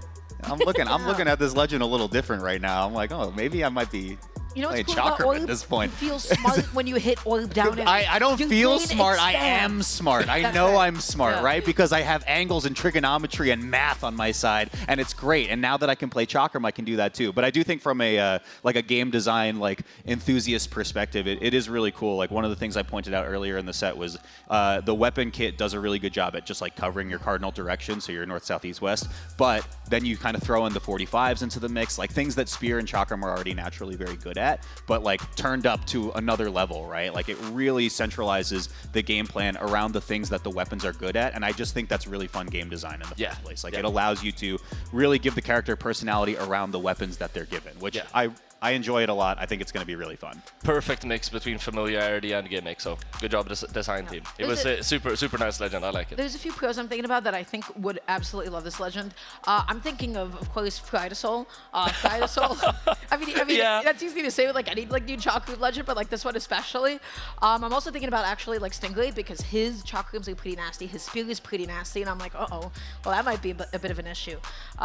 So there's definitely a few pros I have in mind. I'd also love to see Laura perhaps on See the like Oilers. Radish playing this. Radish? Oh yeah. Yeah. Oh, I'm going to throw a crazy one in the Yeah. mix. What about like a Kaina playing this legend? Yeah, I was gonna say Loris. Isn't that the scariest thing Loris? imaginable? Someone who's so good at like just catching jumps and being like the sharking master? That's crazy. Axe It's like- players are purists, man. You know, That's like, I true. know that That's he true. plays You're not wrong. You're Luxuria, not But wrong. like, no, I'm not saying that we're above that. No, it's complicated. It's complicated. Listen, I'm an orb player. I know I'm above that. Yeah, Right, yeah, so yeah. my question. Okay, real quick. The Chakram neutral signature, I saw it at different heights. Can you charge it to go higher up, or is it just when you hit it, it goes further up? Do you know off the top of your head? Dang, she knows the answer. She's not going to tell us. That's crazy. Well, that's because next Wednesday you can get your hands on it, by the way, and you can test this out. Because I don't want to spoil too much for you guys, right? And I feel like maybe I'm not the best person to talk about it. I really do want our animator, I want our person who like literally designed this legend to talk to you about it. And of course, I want the players to also get their hand on it next Wednesday and see and try it for themselves. So your answer might have to wait just a little bit, Polly, When okay? can we see that? Next Wednesday is when Horus releases. Let's so go. you can get your hand next Wednesday, this upcoming Wednesday, because today is Sunday, right? So Monday, Tuesday, in 3 days, you can get your hands on Horus there. When we're doing the stream with the animators explaining everything from the legend, is We've- that on schedule? It'll be coming out. It'll be coming out. We're still scheduling it, so more updates to come. Gotta follow us on Brawlhalla everywhere. I think I'm seeing the secret design of Oilers now, which is who else do Queen Eye players play other than Queen Eye? The answer is absolutely nobody else. Oilers is going to be really good for Spirit players, for Chocolate players, but also this is going to be for Queen Eye players just to try something different, and for Val players just to try something different, because those guys, they like what they like and they don't like anybody else. Oh my goodness. Yeah. Oh my goodness. Well, thank you guys so much. Thank you, Polly. Thank you, Dara. Thank you, Walt, for talking us through the first gameplay look at the newest Legend. We'll be back with our singles top 8 after this break. And before we get there, Polly Monto had a chance to catch up with a couple of those finalists. 넌 요즘 feeling alright. No drama, I keep it light. Everything's gone. All right, I'm here today with Markimu, and you just came off of an amazing win on the main stage, hitting top 8. How are you feeling? Let me know what's going through your head right now. Right now, I'm feeling pretty good because going into this tournament, I ended up placing 7th at the NSIG tournament right before, and so that was kind of like a confidence demotivator. But going into mid-seasons now, being qualified for top 8 in 1s and also 2s, I'm feeling, I would say, pretty good. Still nervous, but hoping for the best. Yeah. So is there anything in particular that you're gonna do for tomorrow? So let's say you wake up in the morning and you're on your way here. What's going through your head? What are you thinking about? How do you prepare mentally? I would say I try to probably calm myself down, and I like to think about the matches ahead of time, so I kind of have an image of what I should do going into it. I also like to make sure that my body is well rested, so I drink a lot of water. I make sure I sleep well, so I can think better. Yeah. That helps me out a lot. So I kind of take small little measures during the day, so I can play my best when the match comes, while also managing my nerves and just thinking as well as possible. Yeah, I mean, you got to do everything to be the best in the world, right? Yeah, it's such competition that you have to make sure every single part of your game is good. If it's one part of it is bad, they'll take advantage of it. Yeah. And so yeah, you have to make sure everything is right. So speaking of that, I don't want to jinx you or anything like that. If you're comfortable with sharing, if you had to say one player, is there anyone where you're like, oh, if I meet this guy, it might be game over, or this match is going to be particularly difficult? Is there any player here like that? I feel like everybody's like that. Everybody? Because I'm nervous. I'm nervous to fight anybody. I feel like all the matches going into, I'm not too confident. So I think anybody I fight is going to be a match where I'm like, okay, I'm scared I could lose this. Yeah? Yeah. And also, most of my sets I haven't won 3-0. Most of my sets have been 3-1s or 3-2, so it shows that anybody can take me out. Yeah. And so I think I should be nervous for everybody going into it. Okay, well, as a final question, a lot of people are going to be seeing this video and this stream. I bet people tune into the stream just to see you play. I mean, there's a lot of people out there in the Brawlhalla community that are big supporters of you. Is there anything you want to say to anyone who's watching the stream who's a big supporter of you and excited to see you play? Yeah, thank you guys for supporting me. I hope you guys are enjoying watching me play. And once again, thank you guys for watching me. I appreciate all of you. All right, so I'm joined here with Ahmed right now, and you just came from main stage, beating Kaina for a top 8 position. I just got to ask you, how are you feeling right now? Beating Kaina, I mean, I'm in top 8. I got into Sunday on winner's side. It feels so good. My first set against Mekdi was really clean set. Kaina's set was the most intense game ever, and then it ends in game 5, last stock deep red. It's perfect. Yeah, you got some adrenaline running through your veins? Yeah, no, my hands are still red. Okay, so I wanted to ask you real quick. Of course, you're traveling all the way from the Netherlands. Yeah. So there's some travel expenses, a lot of pressure to perform well in the tournament. There's also not a lot of EU players here. Yeah. How have you been trying to kind of mentally prepare for the tournament? What was your expectations moving into here, and how has it kind of worked out? Honestly, for me, I feel like whenever I think about the tourney more, think about a tourney more, like whether it's winter, springs, community tourney, doesn't even matter, I start having more pressure. So I just started focusing outside of it. So when I get here, I just think, okay, I need to be focused. I need to just do my thing, and if I lose, I lose. Because if you think, if I lose, oh no, I'm gonna go to losers, oh, I'm out at 17th, you're gonna get out immediately. Yeah. You just gotta think like, if I lose, I lose. I mean, Kaina, great guy. If I lose him, it's okay, it's my friend, same as Mekdi. That's just the way I think. So out of the players that are still in the tourney right now, you don't have to answer if you don't want to, okay. Is there any player you're kind of looking at where you're like, oh, if I run into this guy, it's GG?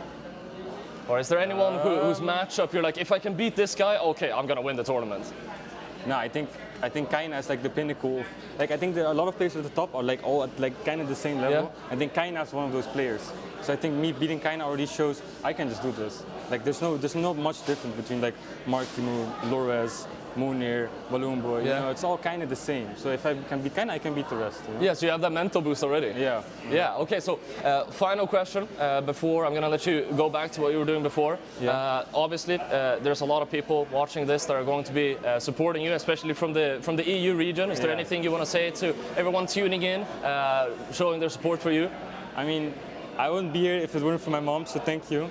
All the people from Europe, I represent you. I'm trying my best to pop off. And people from Turkey, Turkey #1. We're winning, baby. Let's go.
Welcome back to Championship Sunday at the Brawlhalla Midseason event. We just finished our crowning our doubles champs, and we are now switching gears to singles to find who will come out on top. Now, joining me to kick off top 8 singles is now Duke and PJ. Guys, how are you feeling?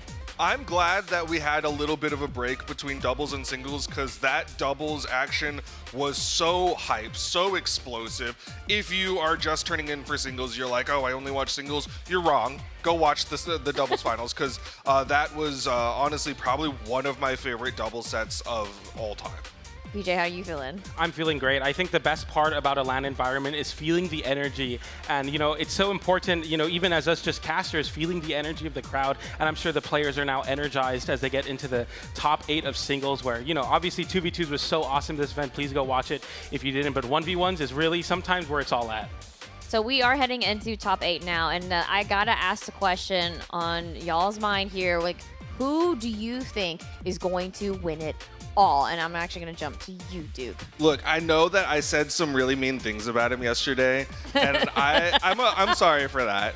But also, he was amazing in doubles, and he's looking really good. I think it's time for Balloon Boy to shine. I think it's really time for him to do it, and it would be so stinking cool if he's the one who gets to hold the trophy in singles and doubles. I know Slow-Mo's gonna cry or explode just like on the spot, but I think even if I don't think he might actually be the one to hold the trophy, I really, really want him to be the one to hold the trophy. PJ, how are you feeling? Do you agree with this? You know, I think back to last BCX, I did the top 8 as well, and we also did somewhat of a pre-show segment. And I remember exactly what I said about my prediction, Markimu. I said, you know what? At this point, Markimu had yet to win a BCX. I said, you know what? It's no longer about everybody else wanting it. It has to be himself. It can't be the fans. It can't be future bubble for him. It can't be his dad. It has to be him, and it has to be him to win it. And I think he has it in him. I mean, he's had close sets already, but he's always been able to clutch it out. He's showing that the Mirage pick is one that is very confident now and is strong. He has a super strength Mordex that's already just adapting to the meta in a way that he immediately realizes my problems with Mordex. I can't find the KOs. I'm going to take the super strength. I'm going to make it work. Markimu, it has to be him. He has to be the one to win it, but I think he has what it takes. And if he decides today that I believe in myself, I know I'm the best player in Brawlhalla, he will win. This is incredible. You guys literally picked like the two folks that are literally rivaling against each other's in single. Now, let's actually talk about this next matchup here. So we are going to be jumping into top 8. This is for singles. This is on the winners semifinals. It's going to be Markimu versus Amit. And now I want to hear your thoughts about this matchup, Marky Moo versus Ahmet. I'm going to start with you, Duke. They have fought once ever, and that was actually at the Autumn Royale, where it was Ahmet who won twice over Marky Moo, but that is a long time ago at this point. I do think the fact that Ahmet is here on the top side in the top 8 after beating Kaina yesterday is a really good sign for Ahmet. He can hyper focus on what's going to happen here in the single space. But it's Marky Moo, and so I like there's so much that I want to be like, yeah, Ahmet, but like it's Marky Moo. And PJ, what do you think about this matchup here? I think there's a lot to think about. I think in the prior meta where Ahmet was beat Marky Moo, I was constantly saying that I think Petra is one of, if not the best legend in the game for the 1v1 space. And I think Petra is still incredibly strong. However, Marky Moo coming in with the super strength Mordex has already showed that he's able to keep up with the higher strength legends. And especially a legend like Petra with Gauntlets and Orb having the both ends of the consistency spectrum, side like side air on Orb and long strings on Gauntlets. You're looking at a very even in terms of the legend power. I was talking to Ahmet a little bit today in the morning. I asked him how you feeling. He said, you know what, honestly, the Moonier win has inspired me a lot. I feel a lot of that energy from him. I feel a lot more confident seeing that one of my fellow region mates was able to do it in the 2v2 space. Why can't I do it in 1v1? And then if we look at the viewer vote here as well, I mean, people are definitely rooting for Marky, but I feel like Ahmet has been playing incredibly. Like, I don't know, I actually don't know what to expect anymore. Like, after doubles, I'm just so excited to see what's gonna happen in singles here. And it looks like the match is starting, so Duke, PJ, take it away! 3, 2, 1. We're getting right on into it. Small worlds and no surprises on the character picks. Like we've been saying, Marky Moo on that Mordex, Ahmet on that Petra. Yeah, if you're struggling a little bit versus Orb, you of course have a Mirage pick you can lean into with that Spear. Get an end light there from Marky Moo. Ahmet forced in the corner. The feel out stage right now, nice end light. That Orb end light so potent versus the Gauntlets, able to stuff out approaches both in the air and on the ground. And that's the lower dexterity of the Mordex coming to effect as Ahmet already has control of the weapon here. Marky Moo side light off stage and then just kind of leans back over to pick up that scythe, and looking strong right now is Ahmet though, completely taking over in the recovery, takes it off the top, and the first strike of the top 8 here at 2026's midseason goes to Ahmet. Good start for Ahmet. And like you said, that dexterity of Marky Moo is really showing its face as he got disarmed on that scythe. And I think that was one of the big reasons why Ahmet was able to push his advantage. And then like there for Marky Moo, Ahmet just having this extra credit, trying to get a little bit more here. The ground pound comes in, nice dodge from Ahmet. Marky Moo now with the recovery, and that's an end light from Ahmet, and Ahmet takes even more extra credit here. Side light, wait, no attempt to go for a recovery from Marky Moo, tries to go for the dodge up read, doesn't find it. Ahmet with an end light there, and he's continuing to rack up this damage, and right now Marky Moo, it just does not look comfortable in this stage. The end light finally connecting the weapon toss, no KO, and Marky Moo in a great spot with the side light, doesn't find the landing catch, and Ahmet holds on to his first stock. Marky Moo really struggling to finish off this stock of Ahmet. I like that he's holding on to the gauntlets. The neutral light not going to quite do it just yet. Ooh, he was going down there. Likely was going to go for like a dare or a gravity cancel. That time the dare will hit and will KO. Yeah, and the dexterity woes that you had in the first stock kind of go away as you're able to cycle over to a fresh weapon. So Marky Moo will have this scythe all the way until probably the sunset of the stock. Side light coming the wrong direction. The down airs from Ahmet trying to take an aerial approach into the scythe. Nair there looking for the recovery, doesn't find it. Marky with the side light there, end light from Ahmet, and Marky Moo has to already swap over to another pair of gauntlets as he gets to knock the weapon off of him. Side air comes out from Ahmet, and a great edge guard position. Down air gets whip punished with the recovery. And right now Ahmet just racking up so much damage. Now the KO options come into effect. Side light, side air will confirm that one. Yeah, Ahmet just playing really solid neutral against Marky Moo. He's been winning out in those trades and really just getting more hits onto him. And I think that, again, the dexterity of Marky Moo, it's really starting to show its head. He took like 3 hits from Ahmet and wow, got disarmed. The soft reads that Orb can do and the amount of damage that Ahmet's getting with his D-Lights already disarmed again. Marky Moo's been disarmed 4 times in this game so far. D-Light into Nair to big open up. GC N-Light gets enough space into the Nair recovery from Ahmet, even taking Marky Moo where he's the best off stage and fighting back with his gravity cancel. Side light and to side air, not enough to KO, but Ahmet 1 hit away and Marky Moo with no chances in this game. Ahmet finds the Nair, Marky Moo makes it back to the wall. Ahmet with a deep Nair doesn't find it. Marky Moo able to make it back and gets the ground pound, and now it's a little scary because we've seen what Mordex can do on these small side blast zones, but it's probably not over yet. But Ahmet just needing 1 hit. Yeah, I mean, right now, Marky Moo needs to get his scythe online. Oh no, this is bad. Okay. He avoids the down air with the recovery. That could have been so scary. Ooh, missing the Nair there. Marky Moo really wants to get this offstage KO. Oh, he gets the dodge. The down light comes out into the recovery. Marky Moo is too clutch.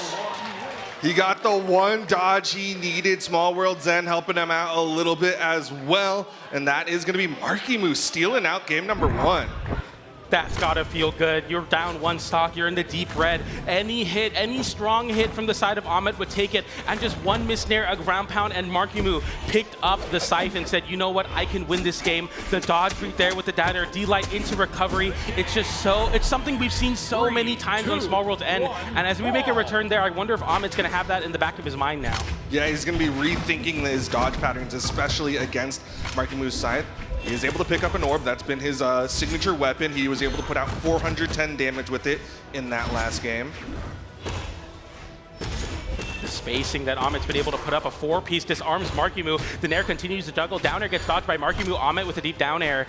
And Markimu with the scythe online. That's a nice dodge in on the side light. That time not waiting for the down air. Side air from Markimu keeps himself in this game. Ahmed with so much control though. Feels like Markimu just really has to make some sort of miracle happen off stage because Ahmed completely dominates the ground space on stage. Side light into side air will confirm that stock for Ahmed, and first strike in game 2 going to him. Yeah, looking a little bit like a repeat of game 1, but game 1 went a little differently than Ahmed likely would have wanted. And light disarm, okay, just an immediate recovery from Ahmed. Doesn't want to go low after seeing what Markimu can do off stage. Might see Ahmed lean a little bit more into the neutral game as he eats 2 recoveries from Markimu.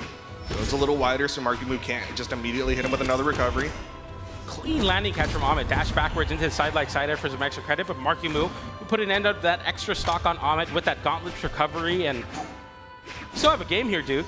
Yeah, I mean, definitely a competitive game, a lot closer than we saw. Oh my goodness, Markimu went for the nairs and stairs. I like the attempt there from Ahmed to go for that recovery, try to get that counter punish on a small map. Potentially could have been a KO if he hit. Side air there, looking for one extra hit here. It's going to be the end light and the nair. Ahmed just needs a little bit more damage, one nice string on the gauntlets, and he'll be in that KO range. Down air comes out into the recovery, avoids it as Markimu goes for the nair though, gets caught with the side air, and that's the end sig coming out for Ahmed, and that's going to disarm Markimu, but he's not able to weapon starve, but he'll be able to take that stock off of Markimu anyway with those gauntlet recoveries, and 2 vertical options, 1 vertical KO. Yeah, Ahmed doing a really good job of just kind of cutting off the airway that Markimu was trying to fly through. Can Markimu even up the stock count? Ooh, that was some stars. You saw his recovery get stuffed there for a second. Could have been very scary. Ahmed has yet to be very lethal off stage, but anything can change here, especially when you're this far in the bracket. Markimu looking for the lineup, and Edgeguard will avoid the down air, comes out. Nice recovery from Ahmed. He's able to sneak past Markimu, even get a nair for his troubles, and Markimu will not be able to confirm that stock there. But obviously you don't want to go to last, as we've seen what happened in the last game. Nair comes out into the wall, disarming Ahmed. Markimu with the weapon starve now, as the gauntlets just needs a recovery here to find a KO. Gets the dodge out there. Ahmed avoiding the nair, unarmed, goes to pick up a pair of gauntlets himself, and looks to get even more extra credit in this off. Side light, beating the dodge with the nair, doesn't find it. An end light from Markimu, and he just needs the one hit, but Ahmed reversals with the ground pound, and he closes that game out with a 2 stock. Yeah, I really like the way Ahmed played that one. He played it a lot closer to the chest, a lot safer. In game 1, he went for that off-stage gauntlet nair, and that's what kind of led to that final stock situation that Markimu was able to get the KO. This time, Ahmed playing it a lot safer, stays on stage, didn't chase too hard, and didn't give Markimu those little gaps that Markimu takes full advantage of. I mean, it's so crazy, the fact that, like, Ahmed in that spot, obviously he won the game with that ground pound, but I keep thinking of that game 1 where it's like, man, if somehow Markimu didn't get hit by that ground pound, he could have won that game. That's how close it is here with Markimu's clutch factor, but we get a 3-2-1 brawl from the crowd, first of many in this top 8. And it's looking very, very close here as we go to game 3. Markimu stealing game number 1, game number 2 very confidently going to Ahmed's side. Yeah, interesting stat change here for Ahmed is he did play the gauntlets a lot more, was only able to put out 148 damage though. Markimu with a extended edge guarding sequence there. The nair comes out from Ahmed into the GC sidelight recovery nair. That's a 3-piece rebuttal, and Markimu about to lose his weapon here as the side air comes out, and Ahmed one hit away. Markimu GCD like ground pound reversal, and he has a down air there, unarmed. Ahmed unarmed as well, but the sweat beads come out looking for the edge guard there. Will pick up an orb, and Markimu will get the nair unarmed and continue to fight offstage even without a weapon. D-light doesn't connect. Ahmed avoids it, goes for the end light. A missed gravity cancel end sig there from Markimu, and they somehow both retain their stock. A side air comes out as Markimu looks to extend this edge guard to the left side of the stage, but Ahmed swats him away with that side air. Man, Markimu is such a threat. Like, no matter what position he's in, he is still scary. He is still capable of potentially taking that stock away. Both of them with gauntlets now, both of them in the red. Who's going to get the first stock here in game number 3? wall. Here's Marky trying to burn some options. GC N-Sig from Ahmed to not only stall and recover, but also punish the GC breakdance, and that'll find the KO eventually as Ahmed, again, 3 games in a row and 3 first strikes go his way. Yeah, tough game of chicken there. Marky Moo was trying to catch Ahmed coming up as Ahmed was just floating there for a little bit. Dipping so low with that recovery, didn't KO. The Nair won't either. Just need that one hit. I mean, this is the closest Marky Moo's kept the stock so far. Usually Ahmed getting 4 or 5 hits of extra credit, looks to do so there with the side light, doesn't get the recovery. End light for Marky Moo will find the KO, and it's a very close game. Closest it's been so far in this set. All right, Marky Moo with the scythe has the opportunity to get that one dodge read that he needs. Ooh, there's a dodge down. Marky Moo was actually in position, but I think he was expecting a jump up after. Marky Moo's really good at getting those double end light extensions, especially as people try to dodge back to the ground versus Marky Moo. Side light coming in with punish with the side air from Ahmed.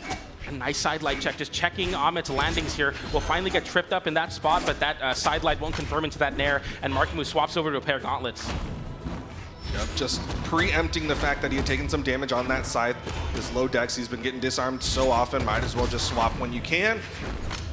Good damage built up, but now it's Ahmed's turn. Hunter coming out, recovery as well for Marky Moo's trying to find something with that weapon toss. A side light from Ahmed, and both of them letting those recoveries fly, but the end light will finally break the mode for Marky Moo here. And he doesn't go off stage. We saw what happened in stock 1, so he's able to just go and pick up a scythe here, looking for this KO option. N-Sig comes out, no punish with the side air. Ahmed gets the side air, and Marky Moo's attempt to whip punish, and he takes the stock. That's twice where Marky Moo overextends in an attempt to whip punish, and Ahmed capitalizes on the gauntlets. Yeah, he's been really good at catching Marky Moo out with those gauntlet side airs. Nice recovery there from Marky Moo, even final stocks. Marky Moo, again, this is the closest this game's been. Last time Marky Moo forced Ahmed on his last, he took the game into deep red. This time, we'll have a fresh stock to work with. Down air coming out, Ahmed acting out with the sideline into a Nair side air. So much damage, and Marky Moo already losing his scythe. Weapon starved now from Ahmed with the gauntlets online. Marky Moo looking to get a hit on the unarmed in order to pick up a weapon. D-light into down air, unarmed, picks up the Nair, almost gets it there. The side light connects, no follow-up. Side light Nair waiting. Ahmed gets a Nair of his own too. A double Nair, a side light, a recovery. It's not enough to KO, but Marky Moo with no chance of making it back as the side air comes in. He picks up a scythe, and there's a guess for game. Ahmed gets the recovery, and he finds it, and he takes the set lead. Man, that is so scary. One thing that Marky Moo has been so good about against so many other people is just waiting them out, playing that game of chicken, and then as we've seen time and time again, they'll try to ground pound him, and he hits him with like a side air, and then he gets back onto the stage. That time, Ahmed was the one who was like, no, I'm gonna play this game of chicken, I'm gonna wait for you to burn everything, and then I'll catch you with that gravity cancel neutral signature. Looking so poised. I mean, the fact that you were able to go into game number 3 after what happened in game 1, a complete disaster of the last stock, and just completely hold down game 2 and 3, but now everything changes as we see a swap for Marky Moo onto the Mirage. An interesting swap here, and I don't really blame him. He was not able to put out too much damage with this scythe. Took 234 while only putting out 128.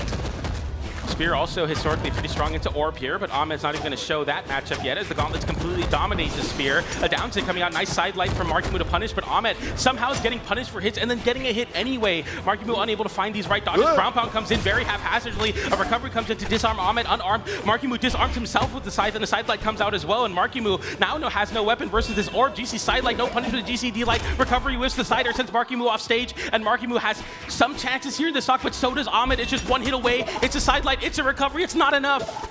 Goes for another one, but again, Ahmed with that falling side air. Recovery will catch Marky Moo.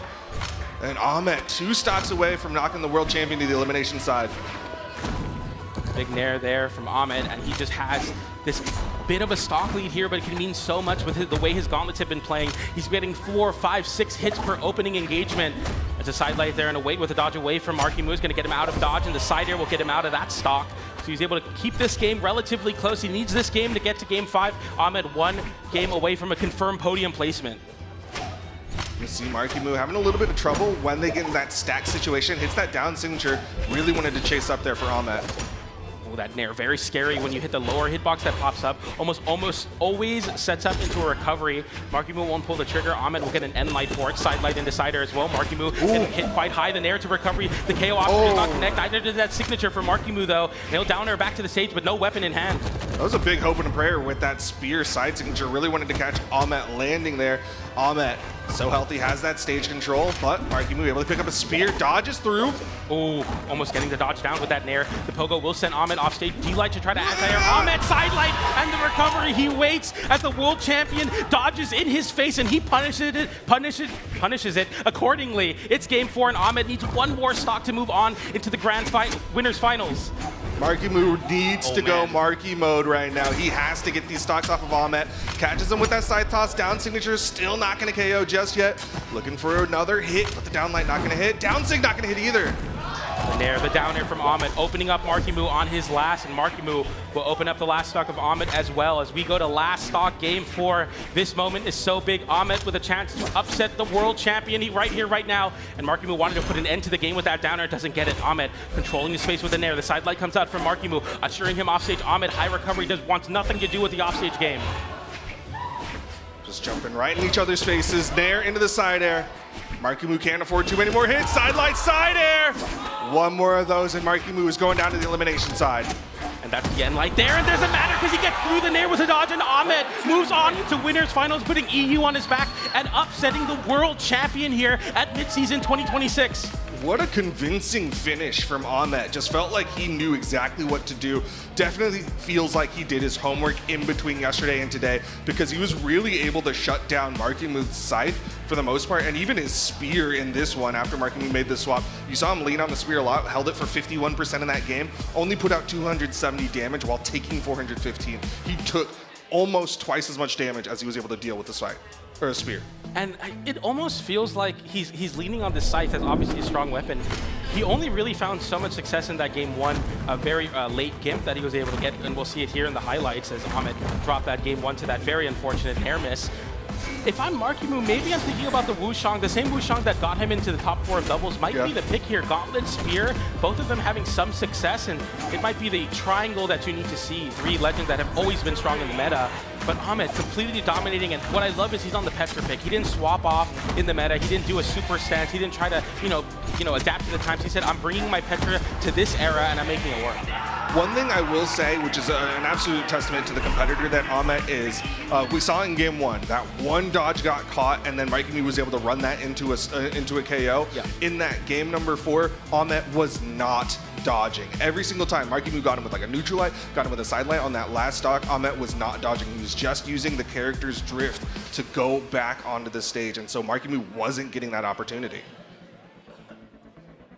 What a win for Ahmet in that. I mean, game 4 bout, and that's a big deal that Ahmet's able to do that and confirm a top 3 placement for, once again, not only himself, but for his region in EU. That's an incredible win for Ahmet as he sits in the winners finals, awaiting the winner of our next match, which is Lores versus Balloon Boy. Yeah. We're going to see, will a North American make it into the winners or the upper finals? As like you said, it is going to be Balloon Boy and Lores, man.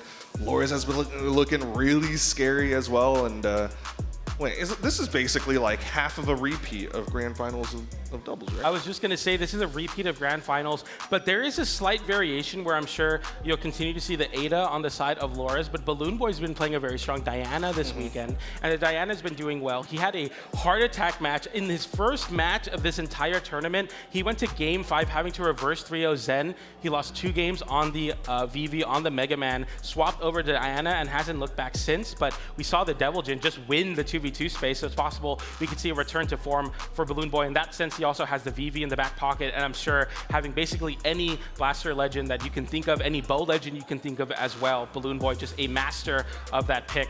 On the other side of it, Lores having just so much strength on the spear, won last midseason on a Dusk pick in the 1v1 space, now swapping over to the super defense stance Ada. Yep. Balloon Boy is an interesting enigma in the sense that, like, I thought his gauntlets were going insane in the doubles. The number of times he was able to go off stage, hit like a gauntlet side air or a gauntlet ground pound that ultimately led to a KO. Even his bow was going insane. The number of bow ground pounds he was able to get as a follow-up off of Munir won't really have that assistance that a teammate can give, but still, Balloon Boy, an incredible competitor. But this is in a way Lores' home turf as the previous mid-season singles winner. Yeah, he's your mid-season champion And he lost one belt in the 2v2 space just now, but we'll see if he can retain another as Balloon Boy looks to get his first ever gold medal in the 1v1 space. Balloon Boy now having 2 gold medals in 2v2s under his belt, both Winter Championships with Moni and now Midseason 2026 with Moonier. Will look to do it in his prime game mode, which is crazy to say because he has 2 wins now, but that's not even the best he can be because Balloon Boy is just that strong in the 1v1 space as well. I will say that one thing that Balloon Boy has going for him is he has arguably the largest fan base here in person. I think objectively, objectively, if you look in the crowd, Bread Mafia shows up for their boy Balloon Boy. You can see so many people in the red and white jerseys pop off every time Balloon Boy does something nasty. So I think that's a huge advantage because you can hear them every single time he gets a hit. You feel the energy and being able to just be there and soak that in, it really does mean so much.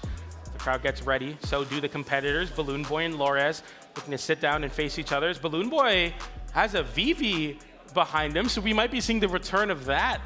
We'll have to see Balloon Boy getting a big portion, a big chunk of that viewer vote. 64% to Lores is 36%. I remind you, everybody at home, Lores is the mid-season champion. He might have been PR number 9 going into this event in South America, but he will soon retain that PR number 1 spot because he is doing so well at this event, getting 2nd place in 2v2s and now looking to redeem that loss of 1 belt for another here in the single space.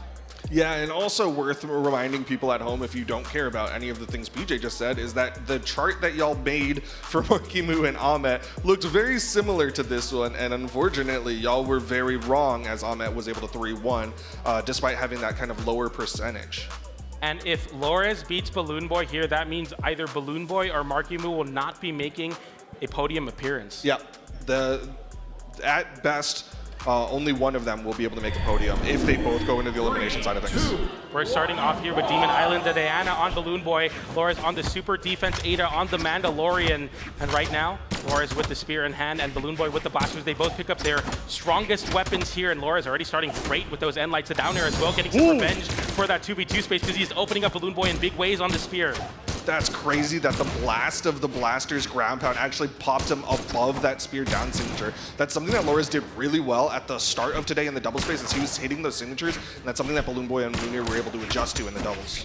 Incredibly strong signatures covering both sides of Ada with the down sig, the side sig, a fast option to swat people off into the blast zone, end sig as well, catching anti-airs pogos coming out from Lores. The Pogo King himself swapping over to a pair of blasters, now down air into side air, no side air connection. Balloon Boy fighting unarmed recovery into Nair. The end light comes out on the both side air with punish from Lores, and the weapon charge gets all the charge he needs, and Lores with the ground pound. Balloon Boy, and he gets the ground pound, and he chase dodges up, and Balloon Boy will not be put down like that. He takes first strike in the set.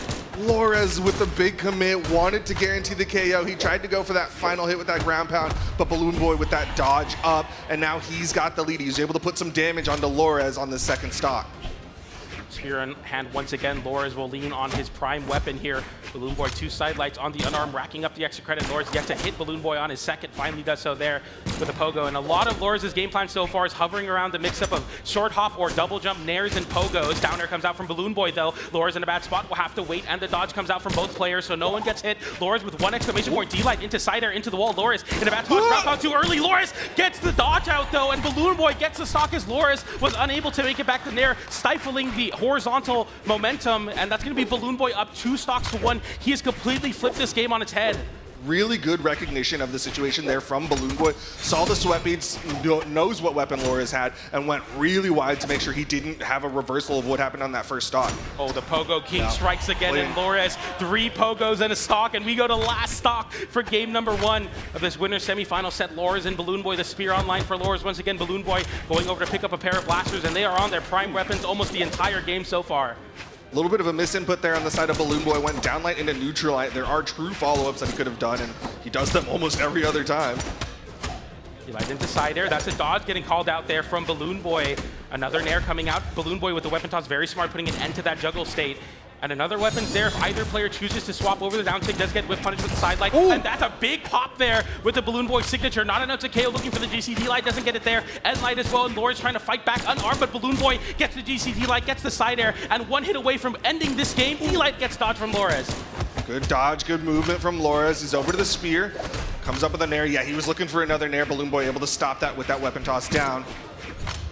Weapon toss goes a little bit too wide. D-Light into side air, and Balloon Boy takes game number 1 after Loras was 1 hit away from taking the first stock. Balloon Boy reversals with a ground pound and a chase dodge up to make it back. And ever since then, Balloon Boy's been in control, at least in terms of the momentum in this game 1. We'll see the reset of momentum, hopefully for Loras in game 2, if you're in the Loras camp. But that was so crucial for Balloon Boy. Yeah, I mean, that was, if you were looking at the top right when that happened, Loras was like maybe in the orange. He had like at least half a stock left that he could have played out, and that would have been such a good advantage going into those second stocks. But now we're here, game number 2.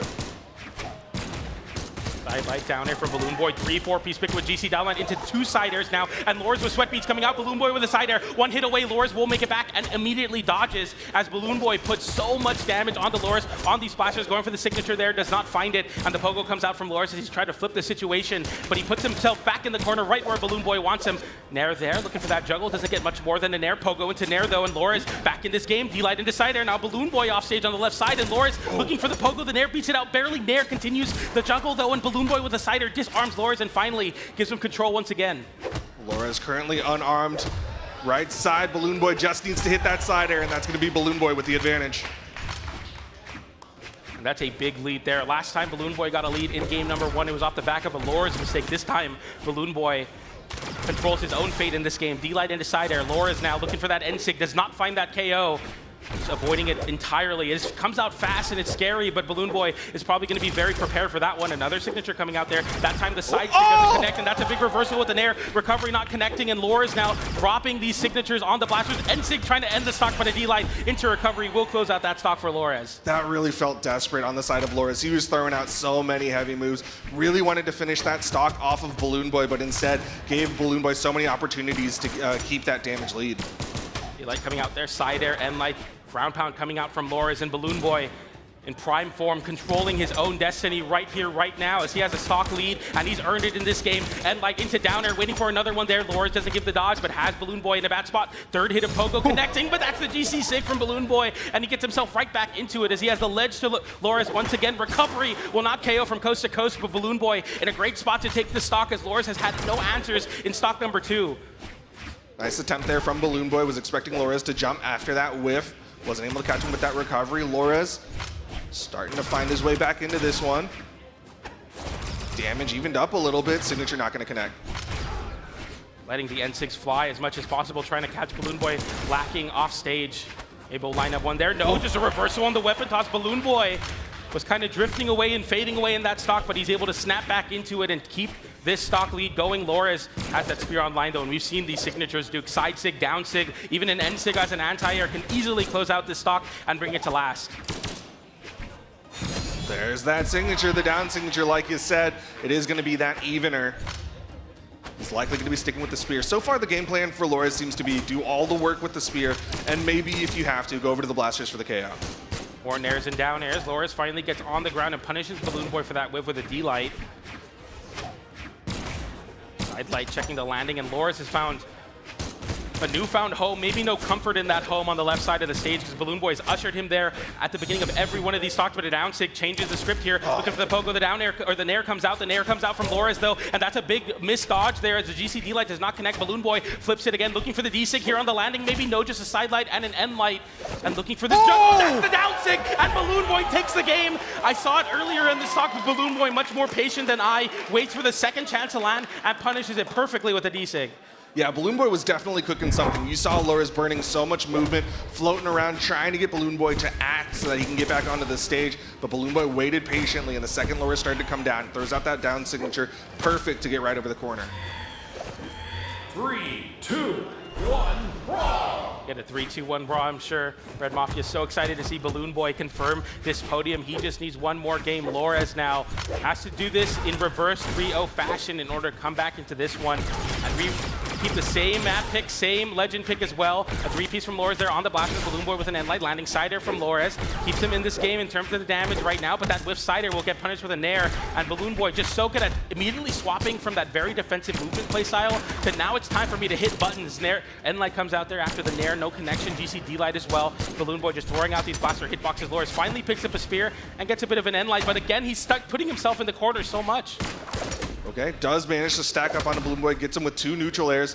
Balloon Boy, no panic dodges, instead stays above. Ooh. Good pogo into the side air there. Can Lores finish this one off? Ooh. That D-Sig, I mean, I feel like that's like the evolution of the unarmed breakdance there, Nice. but so strong there, the D-Light into recovery. We'll find that stock anyway. Got a little worried when he whipped that D-Sig, but is able to clean it up. Yeah, Balloon Boy was playing that really smart, stayed below that one. Lores gonna try to push his advantage here, went for a down signature. Some quick extra damage if it connects. And like Pogo's Lores keeping himself in this game here, keeping himself in the set, I should say. D-Light into side air will not connect as Balloon Boy gets the gravity cancel out in time. A little bit more signature, just immediate whiff side light there. Very deep down light puts him off stage, but Balloon Boy unable to capitalize with an edge guard. But he has a weapon advantage here, so a ground pound and down air is very potent problems for Lores as the exclamation points come out. GCD light into side air, and Balloon Boy with the patience to bait 3 times that he was going to go off stage. Doesn't go off stage any of those times, refreshes the resources, jump D light side air to cover the landing. So patient from Balloon Boy. All right, Lores back in it though, picks up a spear. Has that slight advantage, and he needs to keep it if he wants to continue this set. Neutral light. Lores with the dodge up. Nice punish with that side sig. That comes out so fast. I mean, being able to react to the first pop of the Blaster's End Light with a signature that almost KO'd and definitely disarmed, very strong option.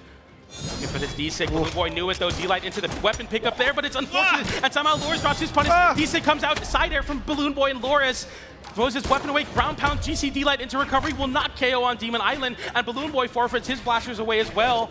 And Lores with a spear online throws it away, trying to catch a landing. Again, that's been a motif of the set so far. Nair coming out for Balloon Boy, looking for this juggle. Blasters on the side of Lores right now. Side air comes out, almost enough to KO, but not quite coast to coast. And Lores just one hit away. Balloon Boy needs to work a little bit harder into the weapon toss.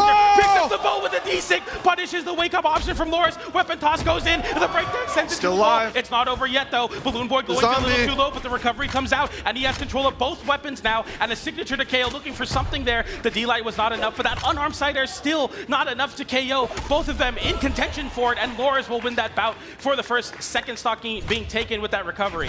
Now this is Lores' opportunity. He needs as much extra credit as he can get. The spot dodge from Balloon Boy. Lores has only gotten a down light. Throws away the spear. Doesn't even want the weapon. That's so crazy to me. Just wanting to go for more extra credit. Maybe didn't want to burn that spear, but Balloon Boy will definitely take those as we go to game 3. Last stock, Balloon Boy 1 away from podiuming for sure at midseason here. Good dodge through on the side of Balloon Boy. Keeping this one close. Lores, he's not wanting to throw out too many attacks here. Nair is coming out now, and he waits until it's his terms, man. Like, Balloon Boy jumps and he starts finally throwing out those Nairs. D-Light into side air, anti-airing Balloon Boy, and Lores right now is so much strength here. The Pogo comes out. Balloon Boy, one more option. Recovery gets a disarm as well, and Lores needs one more Pogo. Can he find it here? He does not. Balloon Boy mixing it up with the down air into the wall. The recovery comes out, avoids it, doesn't dodge through that Pogo. The weapon toss goes a little bit too far wide. The breakdance comes out, down air into the wall. Balloon Boy makes it back to the stage one more time. Lores with a D-Light does not make it, but it does not get the connection there either, but the recovery will close it out, and Lores with a little bit of 3-atrix there at the right side of the wall is able to close out that game with the recovery. I mean, we talked about how good his pogos have been in the past. They were struggling a little bit against Balloon Boy. Balloon Boy was doing such a good job stopping them with the Blaster's neutral air, but that time Lores made the adjustments that he needed, caught him after, I believe it was a recovery to start it off, and then disarmed Balloon Boy and kept that pressure going. I'm so shocked that Balloon Boy was unable to flip that situation on the right side. I really thought he was going to find a way to gimp, but nonetheless, we go to game 4. Lores needs to win 2 more here. Balloon Boy just won in the same time. We're at the neutral light. Reaches a little bit further there in favor of Balloon Boy. The movement so far, Balloon Boy very smart here. Realizing that Lores is catching his jump center stage with those Nairs, starting to jump himself in the corner to not get called out on that jump startup. Right now, not really working too much. D-Sig comes down there from Balloon Boy, very clutch. All right, comes down fast enough, gets that downlight into the sider, swaps over to the Blasters. Might be looking for a downlight into the recovery, but Balloon Boy, he's gonna have a bow. Sider from Lores. Balloon Boy 1 hit away from getting KO'd if it's a D-Light into recovery or side air on the right side of the wall. Stage, I should say. D-Light into Nair coming out. Balloon Boy with the juggles now, and Lores, D-Light into the recovery, will find that KO. And Balloon Boy gets a bit more damage at the end of that stock, but not enough to take the first stock as Lores gets first strike in game 4. A little bit of patience on the side of Lores, wants to disarm Balloon Boy as long as possible, so he's trying to delay that weapon spawn, and he's also priming a spear. Could be looking for some extra credit here. Hits the down signature. Gravity canceled on top of the weapon spawn as Balloon Boy was coming in. Toss up. The juggles continue with the GC side light, trying to cover a dodge to center stage from Balloon Boy. Won't find it, but I like the read, and I like the willingness from Loris to go for those options. D-Light into recovery. Will not KO. Oh, sorry. It will KO as it's Balloon Boy finding it there. The crowd with a little pop on that stock take. And Balloon Boy still in this game, and still, I mean, again, if he somehow squeaks out this game, is moving on into winners finals. Yeah, he's making sure he maintains pace alongside Loris. They're running a marathon, and he's keeping this one close. Loris still holding on to the blasters. Big pickup from Balloon Boy, realizing it's a very deep D-Light to get the recovery easily, even off the gravity cancel. Downer coming out from Balloon Boy, and I don't think we've seen a Blaster's Mirror so far, but I definitely have to say that it's going to go in the favor of Balloon Boy. I think Laura's realizing it there too, because Balloon Boy had 6 unanswered hits in the Blaster's Mirror. Will drop the Blasters for a spear, and now Laura just needs a signature to close out the stock. D-Light into Cider will set up a great position for him now. As Pogo separate him from this stock, the recovery will disarm Balloon Boy instead. But the Blasters just need to D-Light into recovery to close out this one. D-Sig does not connect. Still has that weapon advantage. Goes for a ground pound on the center stage. Balloon Boy able to punish. No signatures thrown out from Loris just yet. It's a Cider with no dodges. Balloon Boy tried to GC a D-Light there. That's the weapon toss and one hit away. But the very end of the recovery, D-Light into recovery from Balloon Boy will not KO, but he keeps himself in this game. Loris dodges in the direction of the big smoke cloud on the signature, but does not find it there. And the recovery will close out that stock as Balloon Boy had 2 very, very close calls. Or I should say Loris had close calls there. It's not over yet, though. Definitely was a dangerous situation if he dodged wrong around that neutral signature, but a recovery keeps it even now. Balloon Boy, pick a weapons, it's going to be the blasters. Loris and Balloon, the downer comes out there. It's the Blaster Mirror again, and Balloon Boy will welcome it. If I'm Loris, I definitely don't want to see this, because right now Balloon Boy, 3 unanswered hits in this stock. Loris unable to find anything on the Blasters. Player D-Light off the down air into the side air from Loris. He answers back in a big way. Immediately throws it away, though. You know he's more comfortable with that spear. That's what he wants. Ooh. Right into the end stick. That's big for Balloon Boy. Just 1 hit away now. If you can find some sort of way to continue this edge guard, cannot find it as Loris was able to make it back. The weapon toss will actually work that time at catching the landing, and it's very close. That's going to go a little too far wide, but punishes the GC D-Light with an unarmed there. Picks up blasters, and again, Loris will have to throw those blasters away to pick up a spear. Oh, but he's okay. He gets past Balloon Boy, able to get over to that spear. So far, Loris has just been getting weapon tosses at best. Goes low this time. Oh, that's sent off stage. Balloon Boy just needs to find something here. Cannot find it though, and Loris disarms him. Oh! That's enough. The recovery. It's not enough. It's so close now. Jump side air. Down sig connects. Balloon Boy. Right side. And the GCD light turnaround from Loris, and he clutches it out as Balloon Boy goes for a high recovery. Loris knows exactly, so smart. He feints that he's covering a low recovery with that edge guard option, but it then turns around with a GCD light anti-air, catches the high landing from Balloon Boy as he had no more resources and gets the recovery after the fact. Loris clutches it out and forces game 5. You're spot on with that. I mean, Loris, time and time again, he's been going for those pogos, and occasionally he'll go for down there and go for a recovery, but that time, read the movement, had conditioned Balloon Boy to go high, and caught him with that gravity cancel down light. That's going to force this game 5 situation. Laura's a player that's always so poised, but they're showing so much emotion. And I know it doesn't look like a lot of emotion, but to see it from Laura's, that sigh of relief and that realization that he really clutched out that game.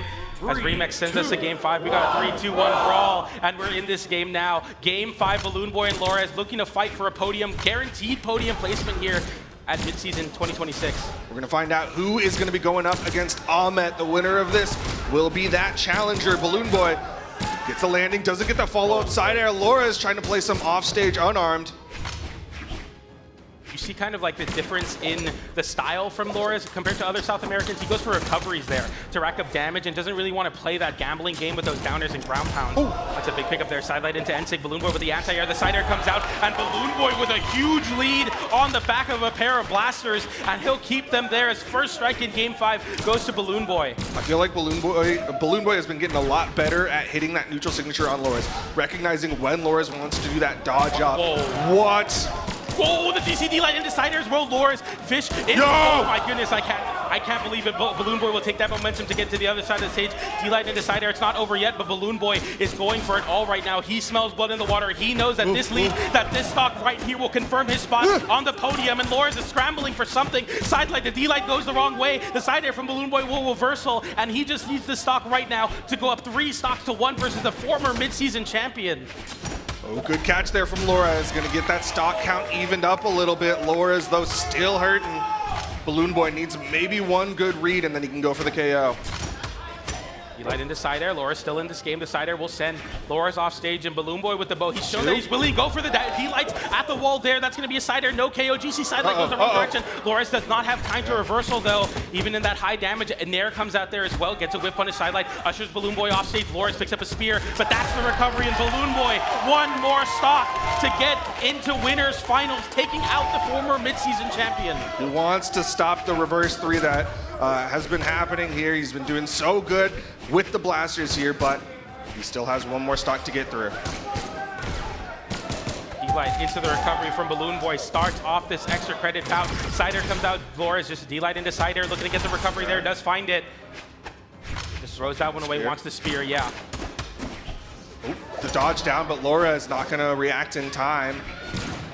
Ooh, misses the falling stair.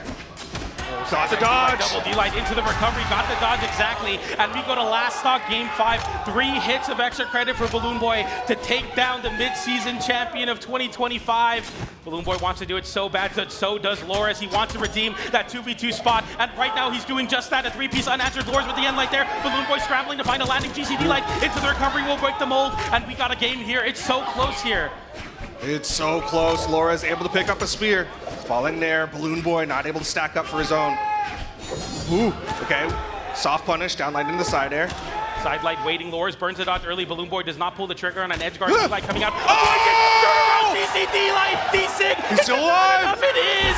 Balloon Boy clutches it out, punishing the GC D-Light from Loris and gets the DC turnaround D-Sig to close out that stock, and Balloon Boy guarantees a podium placement and moves on into winners finals. Insane play on the side of Balloon Boy. Something he had not shown the entirety of that set, but that time he full commits with what would be a risky play, burning the dodge for the gravity cancel down signature, but it connects and it KOs Balloon Boy, gonna guarantee a podium here at the mid-season championship. A big win for Bread Mafia, big win for Balloon Boy, and he again has beaten Loris in 3 sets in a row at this tournament. He's won the Grand Finals reset in 2s. He won Grand Finals the first set, and now he's won in the winners semifinals match. Balloon Boy has Loris' number, whether it's in 2v2, whether it's in 1v1. No matter how strong this Ada pick is, Balloon Boy has his number. Balloon Boy really started to come alive in that game number 5. I want to rewind and just rewatch. He did like a ground pound and then turn around side air as part of a sequence of blasters, and I was just like, what in the world is this guy doing? But he was finding shot after shot onto Loris. An incredible showing for Balloon Boy, a big win, and one that brings a lot of relief, I think. I think that, real quick, cutting myself off, 100% accuracy on 2 signatures. Yeah, that's very, crazy. Very clutch. Yeah, it was an N-Sig and a D-Sig. Yep. A Blaster's N-Sig, that is. And just, I mean, I saw that. I was like, dude, Loris wins these game 5s that are so close. But, man, Balloon Boy is able to clutch it out. And that was a big win for Balloon Boy. Because if you get sent to losers after getting reverse 3-0'd, it's very scary for your chances in loser's side, or elimination side, but he does it there. Yeah, I mean, still incredible stuff. You're seeing the blasters damage versus the spear damage, both of them kind of stuck to a singular weapon. Balloon Boy a little bit more comfortable playing on his bow, but even then, like throughout the entirety of the set, it was pretty much Balloon Boy's blasters versus Loris' spear. Yeah, I think multiple times in that set, Loris invited the Blaster's Mirror, got hit 6 times, and he's like, I can't do this. I can't match the Blaster's Mirror. It has to be on the spear. And I think the bow had a lot of utility in forcing kind of Loris into the corner a lot of times. But at the end of the day, the big weapon, the big flourishing weapon for Balloon Boy, I think was the Blasters as well. Okay, well, Loris is going to get a brief opportunity here as he goes down to the elimination side alongside us after this short 3-minute break. Stick around.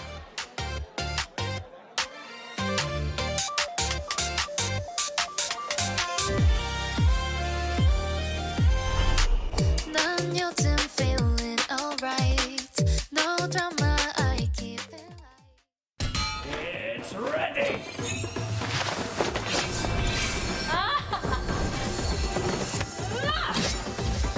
My motion is graceful, but my precision is deadly. Watch closely. My chakrams dance better than you fight. 2 blades, 1 warrior. The odds are against you.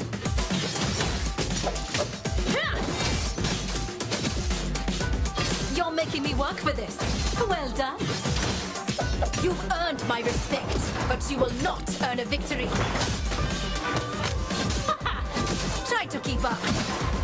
My sword is sharper than your skills. Every spark of my blade burns with purpose.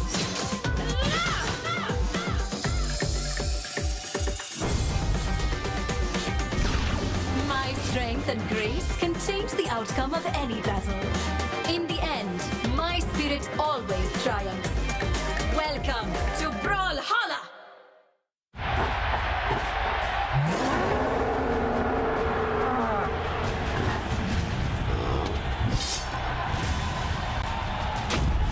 Victor Semper Ego Sum.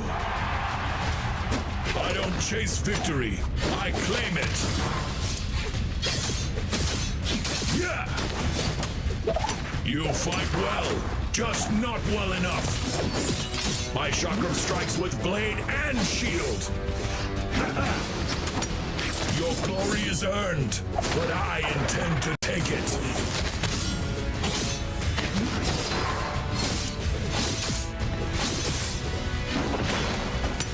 You fight me, but you lose to the spear. The arena does not change, only the stakes. Yes! Roman steel beats Norse thunder.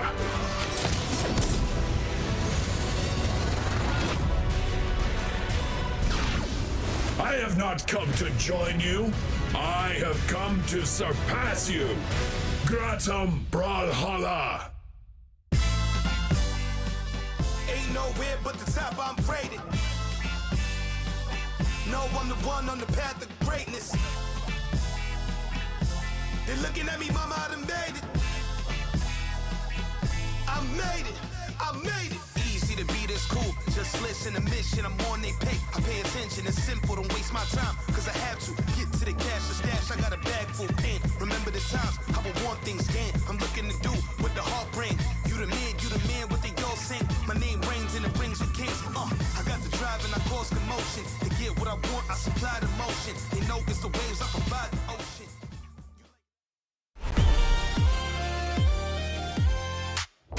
Welcome back, everybody, to the Mid-Season Championships here in 2026. We are now in the elimination side of Top 8, meaning that if a player loses from this point on, they're out of the tournament. I'm PJ. I'm joined by Duke. Duke, how you feeling? I'm feeling good, man. That last set, electric again. Balloon Boy versus Lores. Balloon Boy narrowly able to clutch that one out and win in game number 5. We've had so many fantastic game 5s here, but now we go to where things get really scary if you are a fan of one of these people, because we're going to the elimination side, and we're going to be starting off with Moonier versus Moni. Whoever wins gets to remain Balloon Boy's teammate.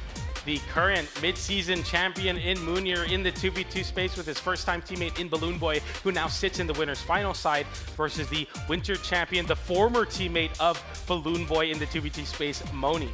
Yep, they got to compete and figure out who it's going to be. Moni, we know that great sword. He's been such a threat with the Amugi. On the other side, Moonier has been playing Wheel of Characters. He's been changing it around time and time again. I think it's been the Cassidy for the weekend, but even then, like, that's not a guarantee. I hope it is. I think that for a lot of the players that are on, you know, that were a Taros player, it makes sense right now swapping over to that Cassidy pick. Yeah, but you do see a little bit of lifetime history. I'm trying to go back and see. That was actually in 2024 when Moonier and Moni went up against each other, and it was Moni who was able to come out on top. That was about 2 years ago now. Yeah, mid-season 2024, that was a 3-1 where both of them tied for 13th place. The last time they played was in the winner's side of that, now in the elimination side. And Moonier and Moni with a clean 60-40, but I'll be honest, I mean, a lot of faith going over to the side of Moni in his propeller hat. He just needs a big swirly lollipop and he's got the whole fit sorted out. Dude, honestly, like, I like when people have a thing. Even if it's a gimmick, I like when they have a thing. The only thing that's missing on Moni's side is, like, that needs to spin when he gets a KO. Like Yeah, if that spins when he gets a KO, that is the hypest setup. Okay, or what if it was one of those digital fans that like had a stock count or something? Ooh, or like okay, yeah. On it, Like and you it put a just played projection it? on the top? Yeah, Yeah, yeah. exactly. Yeah, that'd be crazy. Maybe that's the future. Instead of a scoreboard, you give them like a hat that does the spinning of like 1-1-0. You know, that'd be cool. The guys in the back who do production and graphics, they're like, oh, there's so many things we can do with this. We're gonna put the pie chart on their heads. That would be crazy, dude. But nonetheless, we're here at the elimination side of top 8. We got Moni, we got Moonir. We're on Small World's end to start us off here. The Jaehyun coming out of the side of Moni. The low dex is something that Moni talked about being a problem with Amugi. Very tough for Amugi to deal with. Jaehyun, a lot more even in the stat line. Moonir on the Tesca pick. I love the Moonir Tesca. I have a lot of faith in this Tesca pick. Yeah, Moonir's Tesca, arguably one of my favorite Tescas out there. He is so good with it. Great spacing. Hits that down signature. Opts to throw him off stage. Can he keep this position? No, doesn't hit that down line. Get up there with that D-Sig, does not find it recovering into Nair, disarms Moonir, but he just checks him in the face, and an N-Sig from Moni off the stage actually to stall himself out, get some resources. N-Light coming out there, Moonir avoiding GC D-Light to try to whip punish that unarmed side light, doesn't find it, N-Light from Moonir. He tries to bait out that approach from Moonir with that D-Light the other direction, and that's a 3-piece for Moni, and with a little bit of an emo to start off. Moni is feeling himself there. Moonir with like a laugh a little bit, like, all right, I see how it is. I can't tell if Moonir's laughing just because it's fun, or if he's laughing because it's like a child being mean to you and you're a grown adult and you're like, that okay, little child. We'll have to see, because right now it looks like Moni is stunning Moonir a little bit in this game. Looks for the 3-piece there with that open up on these side lights. Avoids it, like no pickup there, and Moonir, I mean, just uncharacteristic drops right now, and Moni is taking full advantage. The dodge, or sorry, the clash coming out there. Moni will win it out. That N-Light will not KO even on Small World's end. That one will, though, as Moonir brings it back to even stocks, but he is literally one hit away from losing his stock. Any substantial hit from the side of this Jaehyun will find it. Yeah, I feel like he took 80 damage while laughing about that comes thing. out. He gets another D-Sig. Oh, the D-Sig does not connect Moonir. Just so close, but Moni's able to cover it, and that's the N-Sig to punish. And another one. Statement trying to be made here on the side of Moni. Maybe just trying to play every advantage he can get against Moonir. One recovery. Goes for the gravity cancel side light there. Not able to connect. Ooh, misses the dare as well. Oh, big side sig. That will KO. Doesn't even need active input it to the other closer blast zone. That's just a clean KO. That Small World end coming into effect already for Moonir. As Moonir brings it back a lot, and I mean, can't get body, but you've said it a lot, man. Well, the body's not in the bag just yet. Moonir catches him with that down air. This one a little bit closer on these stocks now. Ooh, Moonir finding some momentum here. Moni just really struggling. This round of game's been completely dominated, getting a 2-piece there, trying to cover the dodge in. Moonir does not give it. Moni picks up a regular sword now, throws it away with that N-Light coming down as well, but that's a big punish on the ground pound with the down air. Moonir in control of this game now. That's going to be an N-Sig trying to call out a jump in the corner, doesn't find it. Side light gets punished with a recovery from Moonir. Side air. That's the N-Sig into the stage, and not enough to KO. Just one hit away, the recovery gets dodged through. Moni going over to that weapon pickup, but can't find it as Moonir's weapon starving. Recovery won't connect either. Moni putting himself in a bad spot. Moonir, GC D-Light into the side air, and he starts laughing, and he goes, nah, bro, like, nah, that ain't it. He's like, all right, you do your little emo. That's cute and all, but try to get this dub. Fantastic play from Moonir, though. He's got a propeller hat on. You know what I mean? It's just give him a big red nose, man. Like let him be the clown. And that is not a good look, and that's a GCD like cider to close that one out. Oof. Or a loss. Yeah, I mean that definitely is or a loss. Whew.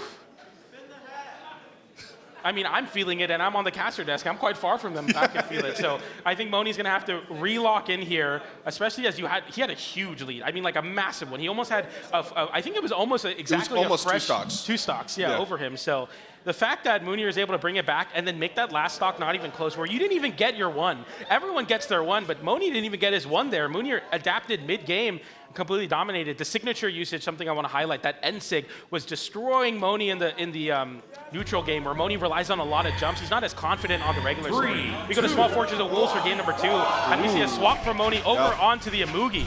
Wants to go for the comfort pick. He wants an axe. His sword was not a weapon. He only held it for 11% of that last game, so he definitely doesn't want to have a sword anymore.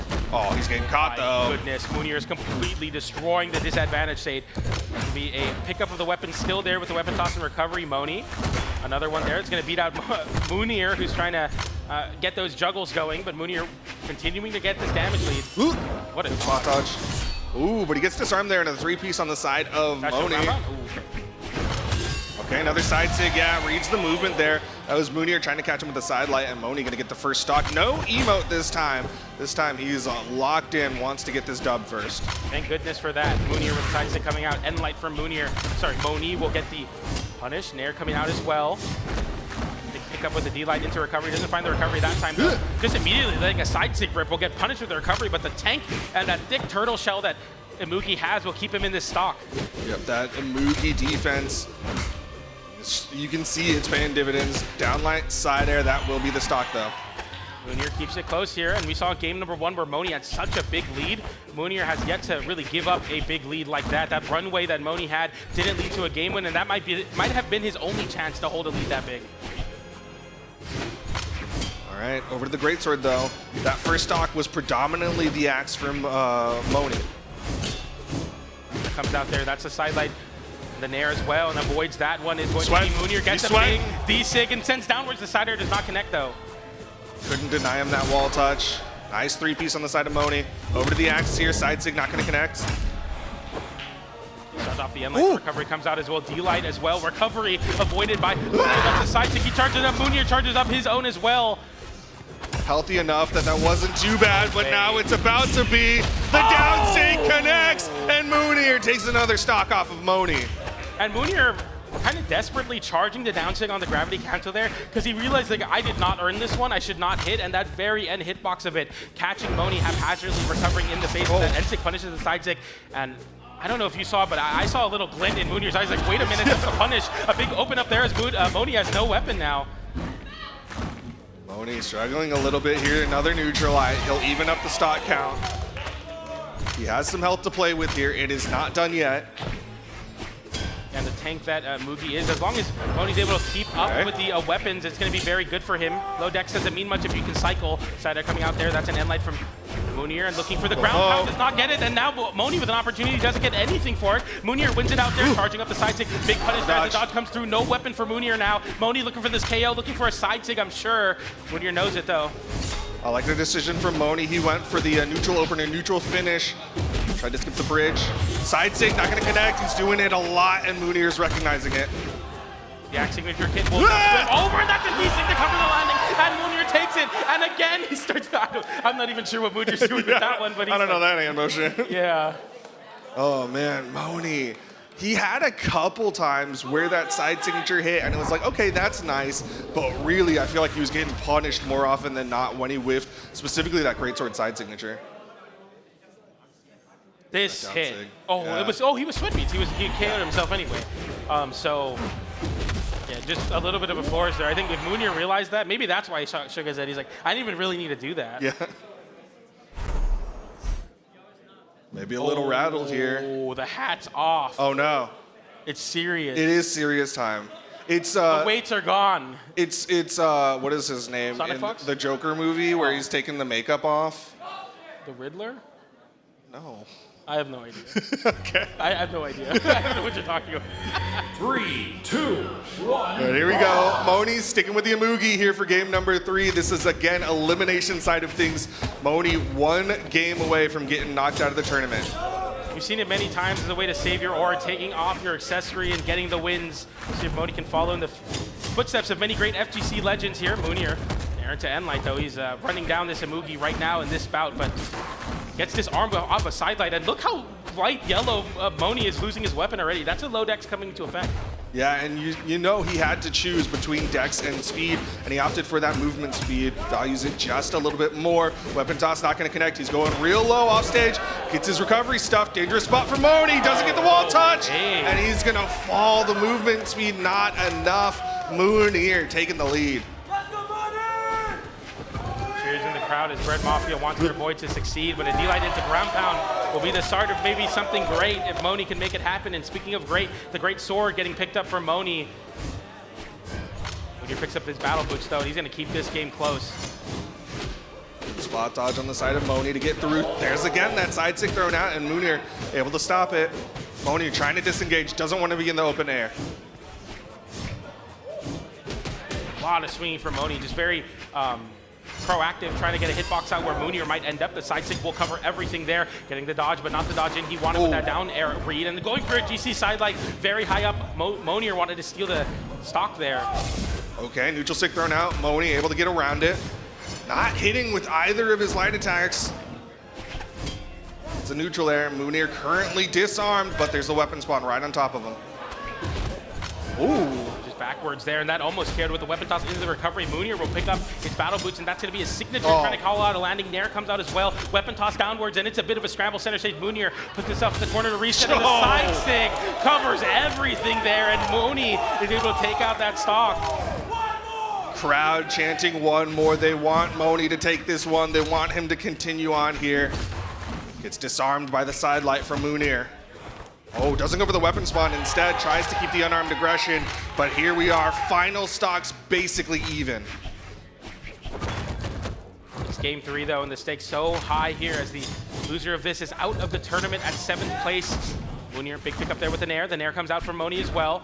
Just looking for the big open up. That's the down sig, the mix-up, and that disarms Moonier. The weapon toss as well. Great sword once again. GC D-Light into recovery. Moonier trying to keep himself in this game. Moni, though, is just so confident and solid with this pick on the Imuki. A big open up there, turnaround side sig. Moonier getting caught by all the tricks of the signature kit now. A big open up there, the dodge. He wanted to get the side sig out in time, and the side sig will whiff, but Moni is just complete control. Moonier with no options, and there comes out there. GC Moonier steals it, and he puts an end to Moni's run with the disastrous one. And the thumbs down comes out. He couldn't get a hold of this guy. Moonier felt some sort of way about those emotes in game number 1, and he made sure he made his statement known, winning it out 3-0 over Moni. Congratulations to Moonier for getting it done there. Ooh, taking a picture. Gonna expect to see that one on Twitter later. Moni is out, going home with a 7th place finish here at the Midseason Championship. Honestly, not bad. That's a pretty good performance for a mid-season championship. If I'm not mistaken, that's Moni's first ever top 8 at a LAN. I believe so, yeah. So congratulations for him for breaking into the top 8 of things. That was his first top 4 in the 2v2 space with Markimu, but Moni will bow out and we'll have to cheer on his teammate in Markimu later on in the elimination side. But that's the end of the day and the end of the tournament for Moni. Big congratulations to him with that 7th place. But Moonier just been here, done that, much more confidence. Yeah, so much confidence. He knew exactly what he was doing. He was feeling good. Even those side signatures, he just took them on the chin and kept going. He knew he could win in those offstage, and time again, he was able to beat out in the offstage. Something to note, it's kind of interesting that there's not a very strong Tesca in North America, is there, in the 1v1 space? Really, so no. Something that like maybe South America, for example, would be very used to in this format. Not so much, and even EU, like, you know, Moonier will play this. I know Godly sometimes has had a Tesca, so there's the thumbs down, dude. That's crazy. That's crazy. That's crazy. Man, they better not be going to any parking garages after this one. But either way, that is Moonier going to continue on, as we are going to continue on now, as up next is Vem 10 Kilo and Flower. Vem 10 Kilo and Flower, South America versus North America, and Flower's been on a great Yumiko pick. That's going to be, I believe, a super strength Yumiko. On the other side of things, Vem 10 Kilo, the other representative of Petra, took out Kaina in order to make it into the elimination side top 8 of things. Yeah, and at this point, I think if you are somebody who absolutely detests the South American region, you're maybe rooting for Flower, because he's been running through the South Americans. He had to beat Wes in game 5 to get his spot here on the elimination side. Now he has to beat Vem, and the winner of that goes on to fight Lores. If you don't like South America, you're gonna really like Flower right now. Yeah, because, I mean, when's the last time that no South American was at the top 4? Did any South Americans make top 4 at BCX? I think Vem might have made it there. But nonetheless, I mean, a very big opportunity for Flower to continue to go on the run. And I talked to Flower this weekend, and he came up to me, he's like, come on, you know, PJ, you did me dirty. You did this thing with Markimu where you called him, you know, my biggest nightmare. He's like, when are you going to give me something like that? So I gave him something yesterday. I said, you know what, man? You got to put yourself in the narrative. You got to beat these players to make it. He took out Godly, and then he took out West to make it in. And it's now his story. It's his time to climb the mountain. He's on his free solo arc. He's a true patriot, man. He's doing it for North America. He's keeping North America alive. But on the other side, there's Vem 10 Kilo, who had to do the heartbreaker match against Kaina to get into this spot. He was able to beat out Kaina and ultimately earn a spot here. But man, it's so tough when you have to beat out one of your boys. Yeah, a lot of love from all the South Americans here, making the trek across the equator. That's what it's called. And I was like, there's not like I guess like there's like the Gulf of Mexico maybe. I don't know what the pathing of the planes. Sometimes I'm locked in. Sometimes. Sometimes I get there. But yeah, I mean, Vemtenkilo making it here on the back of a win over Kaina to make it into the top 8 of things on the Petra pick. A very strong one at that. And all things considered, doing very, very well. Obviously wants to continue on forward. And I know there's been a lot of... I mean, Vemtenkilo's had a very interesting story. He won his first Royale when Priya was really, really strong. And then he was able to replicate similar success, winning some in-person LAN events in South America within region, and then also doing well at BCX on this Petra pick. Vemtenkilo, a player that's put himself in the narrative with 1 gold medal. That's a Royale. He was the king for a while, as well as a top 8 and top 32 appearances. So it's crazy how deep the talent pool in South America runs, because we think about Kaina, Loras, and Yuz, but you have someone like Vemtenkilo's at 30 top 8s. Yeah, I feel like Vemtenkilo is arguably like the most disrespected top player out there. So many people discounted him specifically because of that Priya win that he got. Yep. And since then, he's been trying to prove himself, and he's proven himself time and time again. Obviously, he's here in the top 8 of things, but still people continue to disrespect him as a competitor. And Flower right now looking to get his first ever gold medal, and he's going to have quite a mountain to climb to do so as he starts in the elimination side of things. And so far, he's taken out Godly and West to make it here versus Vemtenkilo. That Yumiko has been doing such a good job. And, you know, you lose dexterity going for the super strength, but because of that, I mean, you don't really feel it because both of your down sticks still connect fully. The Wisps will set up into your attacks regardless of your dexterity, similar to why Cassidy is so strong in that sense when, you know, the dexterity doesn't really do all that much in terms of, you know, leaving damage on the table. 52% though for Flower, 48% for Vem. Yeah, this one's a tough one. I personally also don't know who I would pick in this matchup. Even in terms of seeding, it's seed 6 and seed 7. Like, this is as close as you can probably get at this point. It's going to be a tough call for anyone out there. Sorry, what were the seeds again? 6 and 7. Oh, got it. Thank you. Flower versus Vemtenkilo, 52%, 48% for Vemtenkilo here. And Flower with a slight advantage in terms of the viewer vote. And has the viewer vote gotten it wrong every time so far? No. They got Balloon Boy. They got Balloon Boy. That's Balloon Boy, bro. The hometown hero, the crowd favorite, getting it done for sure. Yeah, slightly moving it over to the favor of Flower here. 5% now over, or yeah, 10% over. Yeah, looks like we're loading in. I am interested. Okay, there's a thing that Flower does a lot, and it's when he knocks someone off stage with a hammer, he'll do a slide charge down signature. I don't think it's really amounted to much ever as far as I've seen, but I'm really curious to see when it will actually amount. But here we go. Vemtenkilo on the Priya, Flower on that Yumiko. The Petra pick is going to be very strong for Vem. Oh, yeah, no problem, man. And like coming out there, Flower with a big side stick, does not find it there. Vem with a very low recovery. That's going to be a recovery on the side of Flower. Oh! And the doesn't connect. Too skinny is that hammer, not enough horizontal. And that could have been a disaster for Vem starting off in game number 1 here. Landing with the side air is Flower, though. D-stick comes out, a side air coming out, and the recovery from Vem, who's swinging for the fences and not finding any contact on his bat. D-Light into side air will bat away Vem in that case. A wait there. End light from Flower taking first strike, and he is on a pace I haven't seen from him in a long time. He is looking very, very strong. A complete control over this game so far. He is zooming right now. Goodness. Took that first stock of Vem. Another neutral signature. Vem trying to respond. Down there, going to get beat out by the neutral air from Flower, and he starts throwing out the down signature. Like side air for Vem will disarm Flower in the process. Recovery coming in as well. Vem with chances in this game still. Ground pound gets avoided by Flower though. And he has a great spot as Odin gifts him a hammer. And Vem has some sweat beats to avoid that potential D-Sig or N-Sig. The D-Sig comes out there. Waiting side light, avoids it with a side air. Tries to go for a whip punish, can't find it. Vem avoiding as much as he can. And Flower's getting basically free reign of this game because he's able to whiff. And Vem is just so scared. Side light into N-Light comes out. Flower one hit away. Recovery forcing it with the D-Sig there, but won't KO.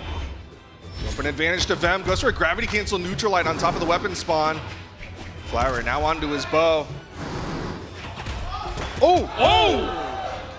GC N-Light not going to KO. It's going to be a recovery. Flower with 3 stocks to the 1 of Vem.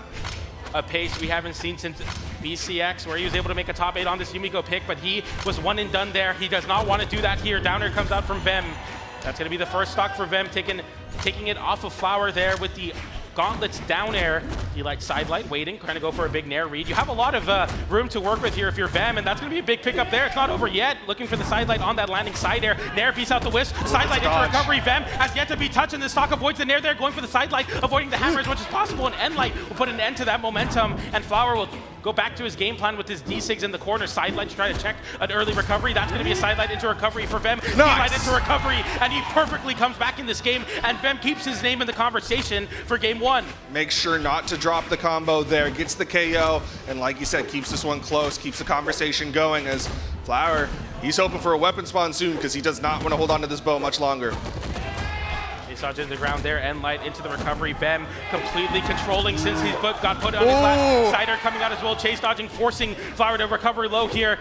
And we saw Vem trying to line up something Nair. GC side light, no side light connection. End Light from the anti-air, side light from Flower into the N-Sec, disarming Vem in the process. Hammer. Now with the hammer online, now the D-Sig coming out. End Light will check Vem's landing onto the stage, and Flower is one hit away. So does Vem though. D-Light does not connect into that side sig. Side air from Vem, and Vem needing one hit now as Flower puts himself in a terrible spot off stage. Yeah.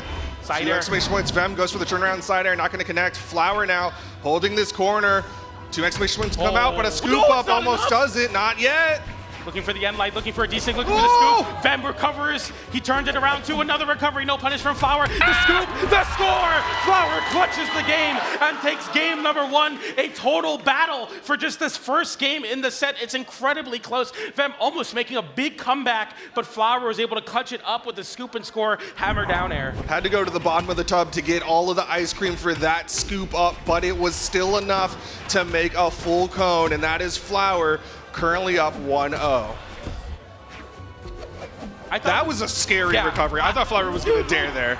That's Vem like totally just feeling the moment and smelling the blood in the water. And I think Flower avoiding that let him like calm down and then take control back of the game. Because up to that point, Vem really hadn't made many mistakes. Flower was able to rebuttal a little bit of damage there and made it very close towards the end. But Vem, when he was down 2 stocks to 1, played a perfect stock basically. He took maybe 2 hits at the most versus the hammer, and then just completely ran through the beginning stages of that last stock, doing so much damage.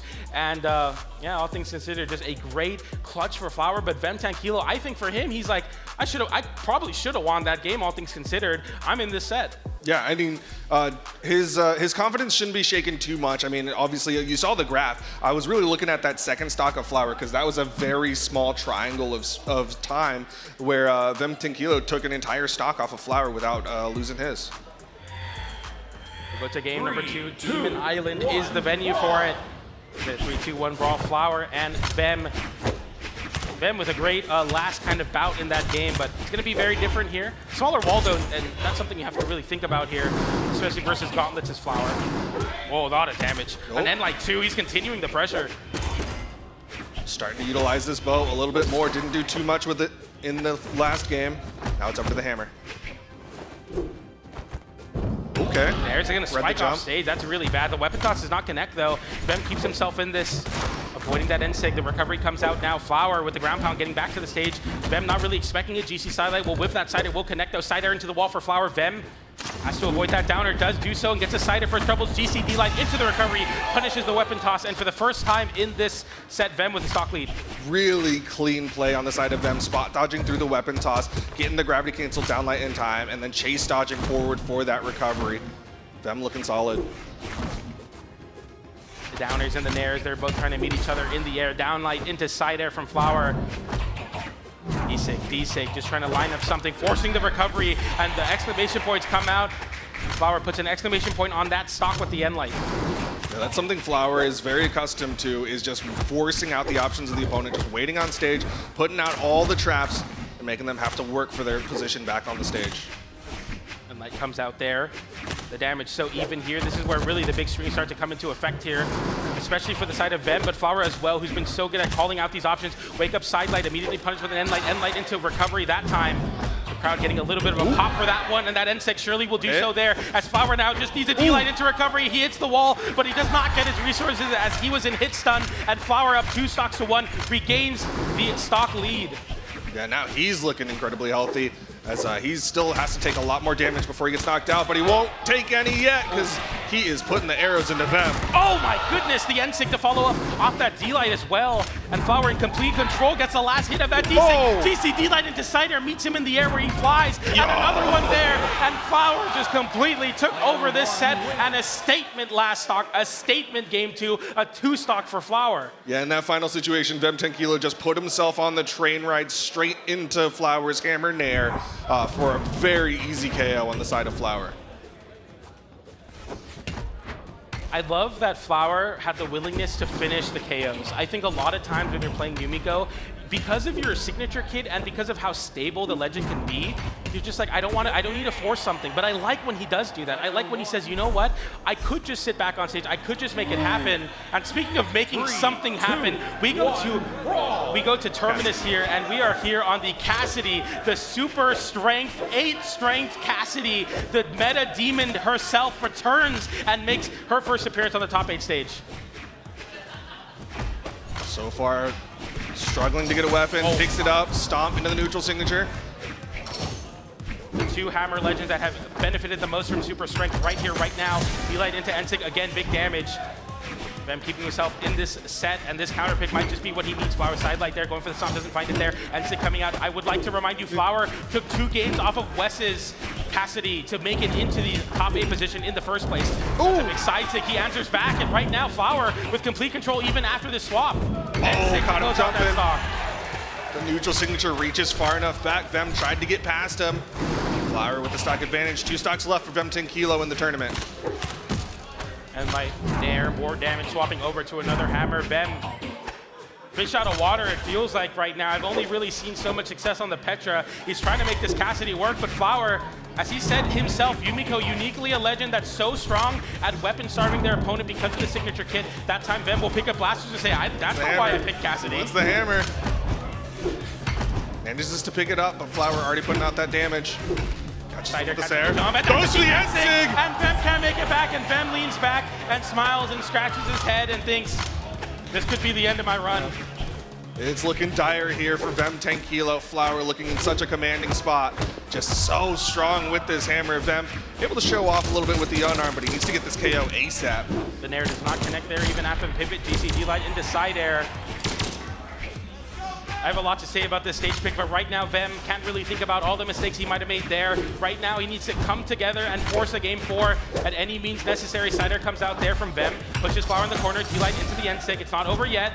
Cassidy, I've seen Rob stock so early on any stage, on any moment, and this moment is definitely not too big enough for that. Flower manages to utilize that soft platform, gets up above Vem 10 Kilo. Vem 10 Kilo giving a lot of space to Flower. Backs away, catches the neutral signature. Can't afford to take too much damage here.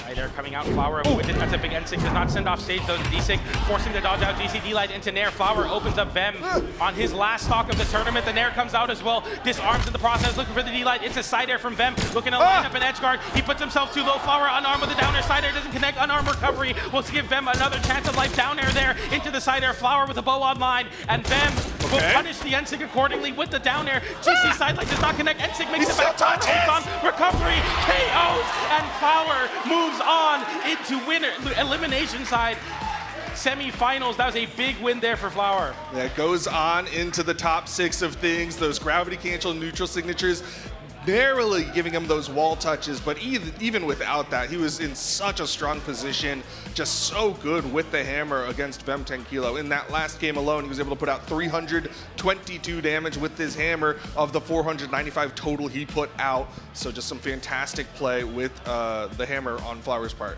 Vem 10 Kilo with a great run, eliminating Kaina to make it into the top 8, but that's where he's going to bow out, tying for 7th with Moni. And Flower, I mean, we had a very close game number 1, didn't go in the favor of Vem, and Flower just completely dominated the rest of the set. That game number 2 2-stock was incredible poise from Flower, and then when it got a little weird, a little scrappy at the end of this game 3, it just really wasn't ever in reach for Vem, as Flower completely dominates and takes out 2 great South American players in Wes and Vem, takes out Godly as well, and he's on an incredible run. I think this is his highest LAN placement, if I'm not mistaken, a guaranteed 5th, but I'm sure he wants so much more. We have a tool. I can potentially answer that. I mean, he is an incredible player. 495 damage in the last game, and the signature accuracy looks low, but I mean, with all of that strength, you only need a couple of those D-Sig wisps to lead into something to do so much damage. We saw Vem there with 57% accuracy, a lot of N6 coming out, but just too little too late. To answer your question, though, yes, this is Flower's best in-person event performance ever, literally ever. And like I said, I'm sure he wants to go so much farther, but that was the first round of elimination side sorted out for you. That's going to be Vem, Tankilo, and Moni falling out at that 7th place. But we have so much more as we have the top 6 lined up for you. But before we can get into that, we're going to be going to a short break, and we'll be back with top 6 of mid-season 1v1s.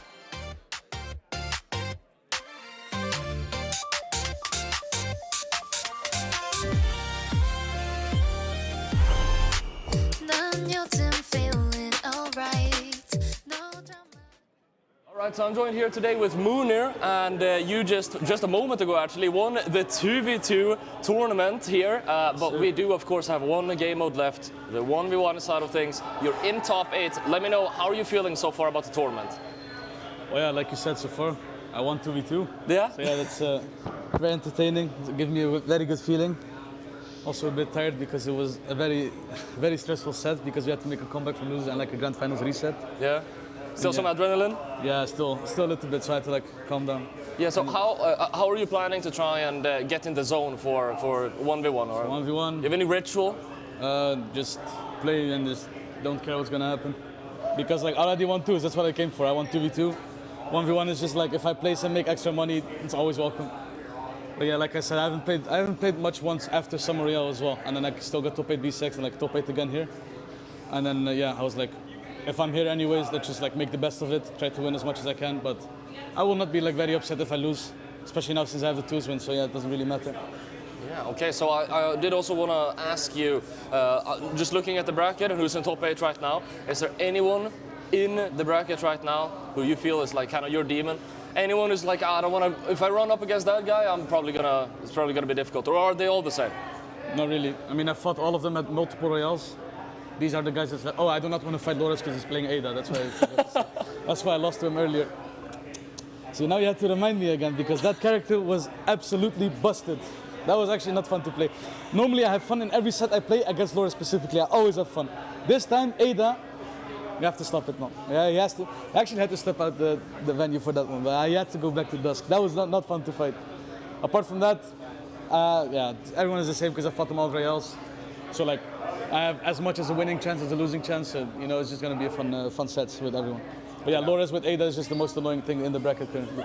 Now, I don't want to jinx you, but let's imagine you win 1v1 as well. How are you going to celebrate? Just going to start laughing. Wow, you guys really let me win 2s and 1s? Nah, I don't know. I don't know. I haven't really thought about 1v1 like winning that because I'm still in like the 2s moment, like I'm still processing what just happened earlier. Yeah, I don't know. I think I'd be very shocked because I think I'd be this first person to win both game modes from EU. Yeah, I think so.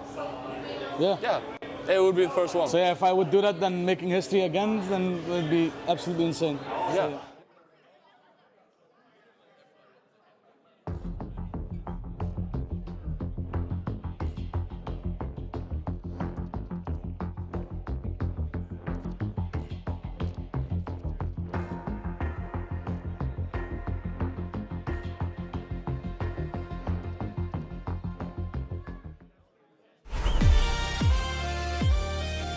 2 more sets to go to determine who is going to be in our top 4 here for the Midseason Championship singles. We've already got Ahmet and Balloon Boy on the top side. Here on the elimination side, you might have seen it on your screens a moment ago. Marky Moo on the hot spot here. He's got to go up against Munir to get into the top 4 of things. Marky Moo Munir, man, what a set, and it's going to be an incredible one. And I mean, Ahmed with such confidence lost game number 1 versus Marky Moo after getting robbed of that game. Marky Moo was able to make a crazy comeback on Small Worlds and completely dominated Marky Moo after. And your world champion has looked the most human I've seen in a while. I mean, after BCX and that dominant performance, it almost looks like maybe it's time for Balloon Boy to get it done, but we'll have to see. As Munir looked very good versus that that Moni set. That was not particularly close. I mean, in the beginning of it, Moni had like such a strong lead in game one, but similar to what Markimu did, he was able to take game number one off, in a deficit, and then was able to win the set 3-0 fashion. So one thing that is a little fun about both Markimu and Moonir is they've both come out to multiple events, and so they actually have some history. It is 4-2 in favor of Markimu, but when you look at the game count, 15-11. It's only a 58% advantage to Markimu, so I'm expecting this one to also be another fight between the two of them. Yeah, for sure. Looking at that there, very notably, Summer Royale 2025 went to the favor of Moonir, where he won the event over Markimu, and we saw Markimu playing a Mordex as well as a Zariel pick. I keep saying, and I think I like, the first thing I saw Markimu this weekend, I was like, are you going to pick up Wushang and ones? And he was like, no, I have a Mirage and I have the Super Strength Mordex. I think that's enough, but I think that Wushang might be a good pickup here for him. We've seen many great players, many great Gauntlet players swap over to it. The Spear's hyper consistent, and you need that range sometimes. And the Scythe hasn't been looking very, very strong, but I'm sure Markimu in the elimination sides has some tricks up his sleeves. Yeah, I know that people at home maybe are not as comfortable with the position that Markimu's in, right? Like if you're a Markimu fan, you're like, oh no, my GOAT is down on the elimination side. Things are scary, but I gotta remind people, it's not the first time Markimu has gone through the elimination side and still come out on top. Markimu is an incredible competitor, and you know that he's gonna give Moonir a run for his money.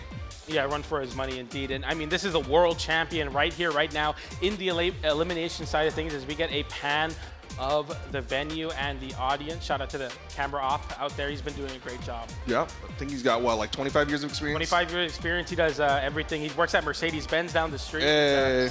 That suffered surgeries. That's a lot of talent. And speaking of which, Markimu, $57,000 of earnings, 9 golds, 5 silvers, 2 bronzes. That's insane to think about. Every time he gets into top 8, there's a 50% chance he gets gold. Yeah. He doesn't have a 50% win rate like I do. Maybe mine is worse than that. He has a 50% win the tournament in top 8 rate. He's only, after getting into top 8, not podiumed, I think I did the math 2 times. Is that right? Yeah, I think it's 2 times that he has not podiumed after getting into the top 8 of things. And of course, your BCX 2025 World Champion Markimu, the Ron John Blue, as we love to see for sure. He's locking in here, making sure everything's set up, ready to go. He's trying to get that as a skin for Mordex, Ron John Mordex. Right now, he's like, he's like, if I keep winning with this, like y'all got it, right? Yeah.